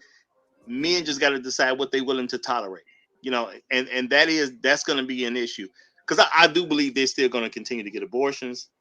You know what I'm saying? I'm not as concerned with abortions because I do kind of view it as a woman's issue for the most part. But at the end of the day, now, if you have my child and I want that child and you abort my child, I'm suing you. Men need to start going after women. Right. Okay. Right. That's what I'm doing. I'm going to sue you. And I'll leave it right there. All right, brother. I appreciate you coming up, man. Good commentary, bro. All right. Real Let me talk. get to Mr. Pookie. You want to give us your closing thoughts for today, bro? Yeah. Well, there's something else I just wanted to say. Like, I understand that, you know, I get it that it all doesn't matter because it's a play at the end of the day. It's just the whole point is just to expose most of this on the internet so we can actually have more validity and credibility when we make these arguments.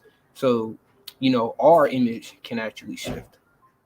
That's the whole point of me even doing all that. That's for the main, because that would be the main impact. Good point. Good point. Okay. All right, man. I appreciate you. You know, let me go ahead. I'm gonna take Roger down. Mr. Z, give us your closing thoughts, good brother. You know, it's always a treat to like be speaking to the professors, right? To the intellectuals, and, right? It is a humbling experience. Like we have access to professors, y'all, real doctorate degrees, right? Not Dr. Dre, right? So there's number one, but number two, you know, the abortion thing. Look, I agree with Raj. They're gonna do what they're gonna do regardless. Will Black people get some of the residual effects of this? Yes, but this is really about white women and their birth rate. Like I came in facetiously earlier, but it really is now. You're gonna have my babies by hook or by crook, and maybe by force. I don't even want to go to the other part of that, but yeah, maybe by that. The way these people going, right? So yeah, and the fact that this is really a potential, right? So everybody's throwing their hands up. We really don't know details yet. And for the most part, because it was a leaked document, it's still rumor mill stuff. Right. But to see everybody's reaction to it, especially the women, it's very interesting who's being quiet, right? But you know, the birth rate matters. Future tax base matters. The position that white men are putting white women in, right? Because I think they're really asleep, like I said earlier, but the position that white men are putting white women in is very interesting. And that shows you what power looks like, right? That shows you what power looks like when you don't talk, right? We don't even know if they leaked this on purpose, right? Which we can lean to that. But it shows you what power looks like, and it shows black men what you could potentially be able to accomplish in the Black community if you were to have some power, if you were to know the right people. If we could position ourselves the way a lot of Black women have, you know, talking about the Supreme Court Justice Ketanji, if we could do that, you'll be surprised what we might be able to pull off, especially the fact that white men are also getting reamed by white women and Asian women, funny enough. And Latina women, they you know, they having sex and marrying everybody. But yeah, so the fact that they're being reamed, you know, politics makes strange bedfellows. I'm not saying that we should really trust these guys, because I don't trust them for nothing. But on certain topics and certain issues, maybe, you know. And I'll pause right there. My background's kind of loud right now, so thank you for having me up once again, Dr. Johnson. Shout out to the rest of the panel, BGS, and everybody else. And Marcus, I'm definitely gonna try to make it on your panel. I'll be catching it every once in a while, so yeah, I'm definitely gonna try to catch you next time, bro. And thank you for having me up. No doubt. Thanks for coming through, man. Appreciate it. And again, I do this, you know, whenever I have people up, you guys see me put the names up. The reason I'm doing that is especially for brothers with channels. I want you to be able to support their channels. So please make sure you do. Brother Ian, your closing thoughts, and then I'm going to come to Adam. Okay. Uh-oh. White man holding him back. Sound cut out, man. I don't know if you can. You said a white man holding back. The gynocracy got him. The investors got kidnapped. Ian, we got you, Ian. Can you hear me? Yeah, we can hear you now. Okay. Yeah, man, they trying to silence me on this thing. Damn. So. And he went out again. Yeah, the gynocracy messing with him today, boy. What'd you do, man? You must have done something. Finna come with that heat. Oh, all right, I'm back. All right, know what it is? I'm trying to read something in my notes that I wrote. Okay, and so every time I go to read it, so they don't want y'all to hear it. All right, so okay. Give us the Reader's Digest version. But the reality is that insecurity and self-hate is the purview of Black women. Okay, so that being said, meaning the nature of men, right? As long as we've been on this planet, is to perform, right? And based on our performance, to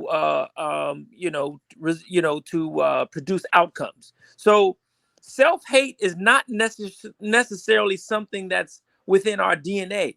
We can be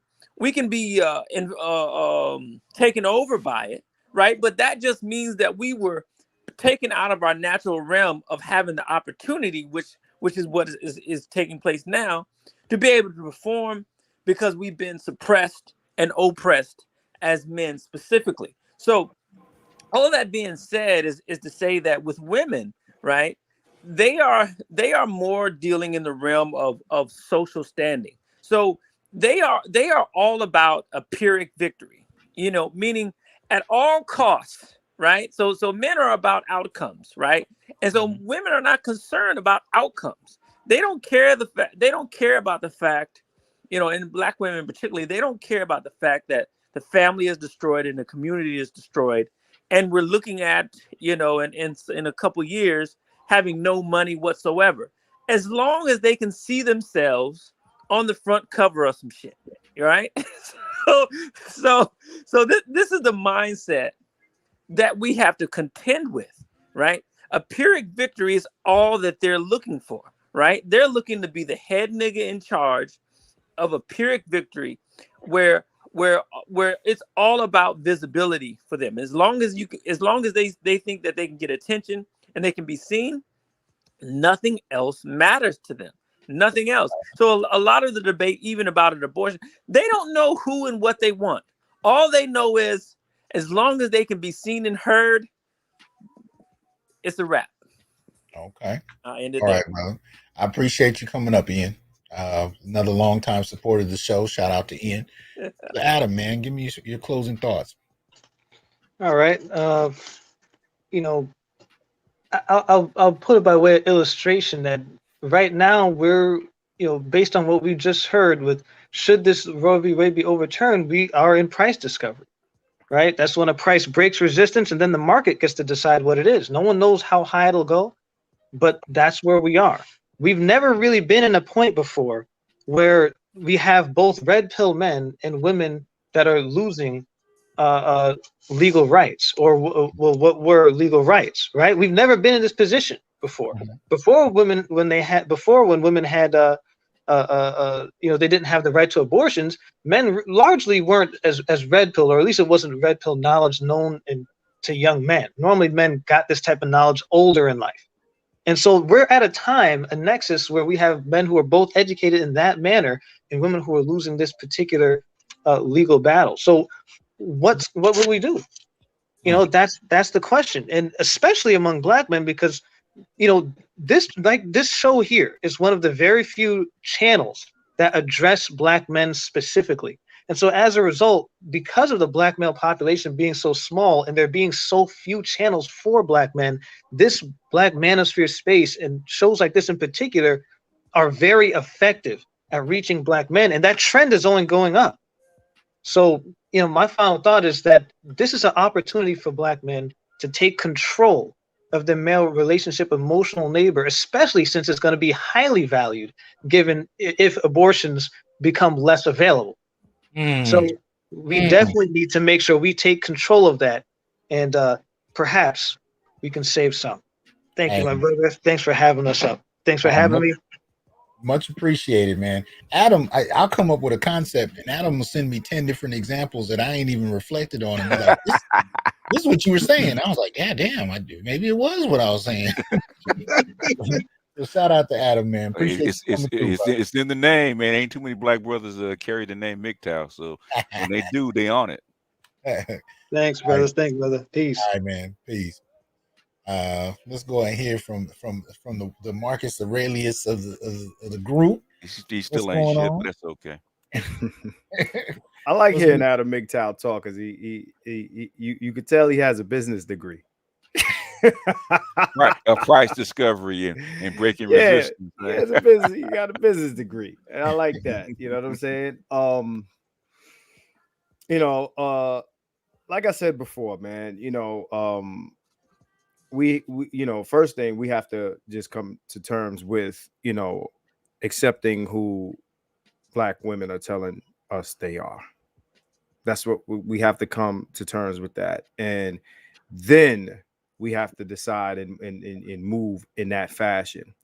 As far as the topics we discussed tonight, first we talk about Roe v. Wade. Again, it's my belief that this has nothing to do with us. But these are white men that decided to push this forward or leak it, or whether it's real or if it's not real, or if it happens or if it doesn't. The reaction to the thing is always what I pay attention to. And again, like I don't hear anyone saying it's the white man, and I don't hear none of that, right? When it's definitely us, it's us, but you never hear that stuff. As far as its implications on black men, I will tell them, as I would tell them any other time, protect yourself at all times. Yeah, like it doesn't matter what the reality or the laws are over there, but protect yourself at all times. It's like I think it's or Roger Report. I think he said, this is not our issue. Just like the abortion thing is really not black women's issue. The whole thing is not our issue. It's not. We just, again, what we have to focus on is, because nothing changes for us. We still have to be, what I'll be talking about on Saturday, vigilant. We have to be vigilant. As a black man here, you never get to not be vigilant. Period. Dave Chappelle looked rather vigilant. As far as him getting attacked on stage. And he's a millionaire. So you don't get to be vigilant if he's vigilant, right? And he was vigilant because they had to pull him off, dude. So 40 dudes, right? However many dudes, including other celebrities, and these guys are gonna let you know, we're not having this anymore. Right? For every action is an equal and opposite reaction. And what we've been seeing is, all this heavy Me Too and feminism, you're gonna see a heavy backlash in the other direction. And same thing with people acting out on their social media beliefs or their groupthink, right? You're gonna see a heavy backlash against people that think that the internet is a place, and then they can go places and act out the internet. There will be bones broken backwards, right, as a result of this. You understand what I'm saying? So again, shameless plug, this Saturday. That's right. Protect yourself at all times. I'm going to be going ham.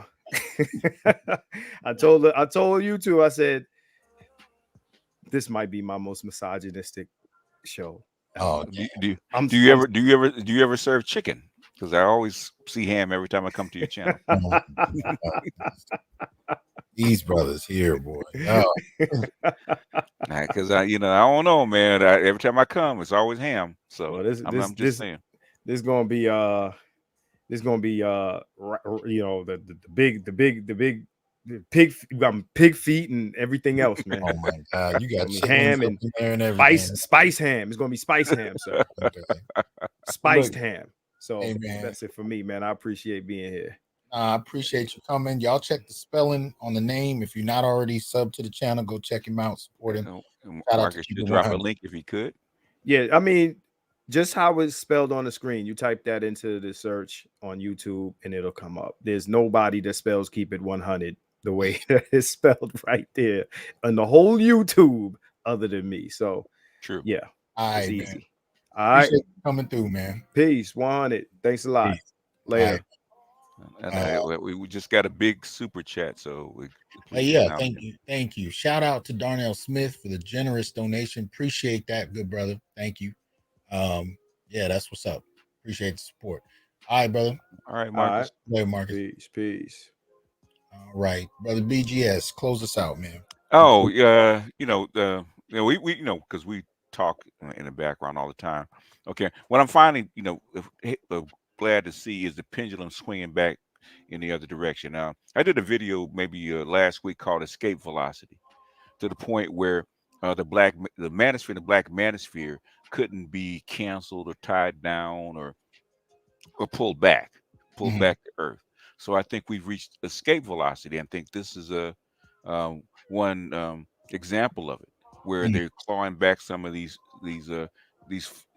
some of this female power, some of this gynocentric power, and I think, like I said, the black male agenda, it's if people didn't believe it, it's come to life. Just this week, it's come to life. 50-50 custody, changing of the abortion laws. Okay, this is part of the black male agenda. Okay, so it's starting to have an effect. Basically, the MGTOWs have been talking about this for years, right? We're not going to play. We're not going to participate or play games or cooperate unless you start changing laws. The abortion laws are just one of them. What we need to see, keep pushing for. Okay, you want these women to have babies, and you want us to be fathers. Okay, you're gonna have to give us something. Like they said in margin call. Okay, they're gonna know it's the end either way. So you're gonna have to throw them a bone and a big one. They're gonna have to throw us a big bone if they want us back on the plantation, or even close to the plantation. They're gonna have to throw us a big bone. All right. So, like I said, brother, for all the people that because I know you get it all the time because you're a content creator, right? What's the use of doing this? They're not going to listen. You're not going to change anything. Nothing's going to happen. All this is a waste of time. And you're looking at the effects. You think this stuff is just happening in the vacuum. Right. It's not. Right. It's not happening in the vacuum. The young men are listening, which is really what all this is for, because I don't know about you, Doc, but I've aged out of the market. Aside of getting a candygram every now and then, or a coffee girl every now and then, I am not producing babies. I'm not dating anymore. I'm officially a monk, an older monk at that. So, but the thing is, this is for the young men that are still in that market, still in the hot spot, right? We have to keep pushing till we have to get this environment changed. I got a son, I got grandsons. Doc's got he's got alpha male that he's raising. Okay, we have to change the environment for these people, for these boys, for these men that are coming up. So don't listen to women and other people and the simps telling you that this stuff is not working. It's working. You see it in the you see it in the news paper every day. You see it in the headlines every day. Every time you pick up a newspaper, they're talking about this. Okay, they're using our talking points, sometimes for us, sometimes against us, right? So keep pushing, support your scholars, right? And I was telling this to Gigi, okay? And this is something that I think, what's his name, that wrote the book, Dr. What's his name? 12 Rules for Life. I'm trying to remember his name. But he said it in an interview, right? This is why people like Dr. Johnson, Dr. Gigi, Dr. Neal, Dr. Thunder are so important, right? He says, whatever ideology you put into the university, it's going to come out into the culture 5 years later. It's out in the culture 5 years later. So whatever ideology is put there, it's going to come out 5 years later. And in 10 years later, it's going to be policy, right? So you have to support people like Dr. Johnson. You have to support people like Dr. Thunder, people like Dr. Neal, because those are our advocates in places where we cannot go. Yeah, support the Dr. Ronald Neal's channel, support the Green Gorillas channel. You know, yeah. You know, tell him, you know, remind him about Dr. Goodbar. Tell him and Dr. Goodbar. Yeah, let's support my boy. Dr. Dunbar. So That's yeah. right. Yeah. I'm saying these people are your advocates, because they can go places and talk to people that we don't have access to. And we have, just like a lawyer has to talk to the judge, okay? These are your lawyers. These are your advocates, especially when it comes to policy, and especially for black males. Black males will need as many advocates as they can get, right? So when we get some, we have to support them. Because I remember, Doc, you were saying that you went to a conference about masculinity, and it was actually run by women, feminist women at that. Yeah. Oh yeah. So if you American Men's Association, I think it was. Yeah. So if you don't shape policy, they will. Okay. Oh, yeah. Doc, in your name. In your name. Yeah. That's true. Oh, yeah. But I appreciate you coming in, man. Thanks a lot, good brother. Well, you didn't think there was any meat on the bones, and 3 hours later, you got to kick us out. And I know, I ain't got to go home, but I got to get out of here. All right, Doc. All right, man. Peace. All right, peace. All right. So shout out to all of y'all. Appreciate y'all supporting. My only closing thoughts as far as this is concerned. I'm not gonna say that this doesn't apply to us. Shout out to Dardar. Appreciate that support. Says thank you, Dr. T, BGS, and all the PhDs in the space and content creators. Y'all give us hope. That's huge, man. I appreciate the sentiment.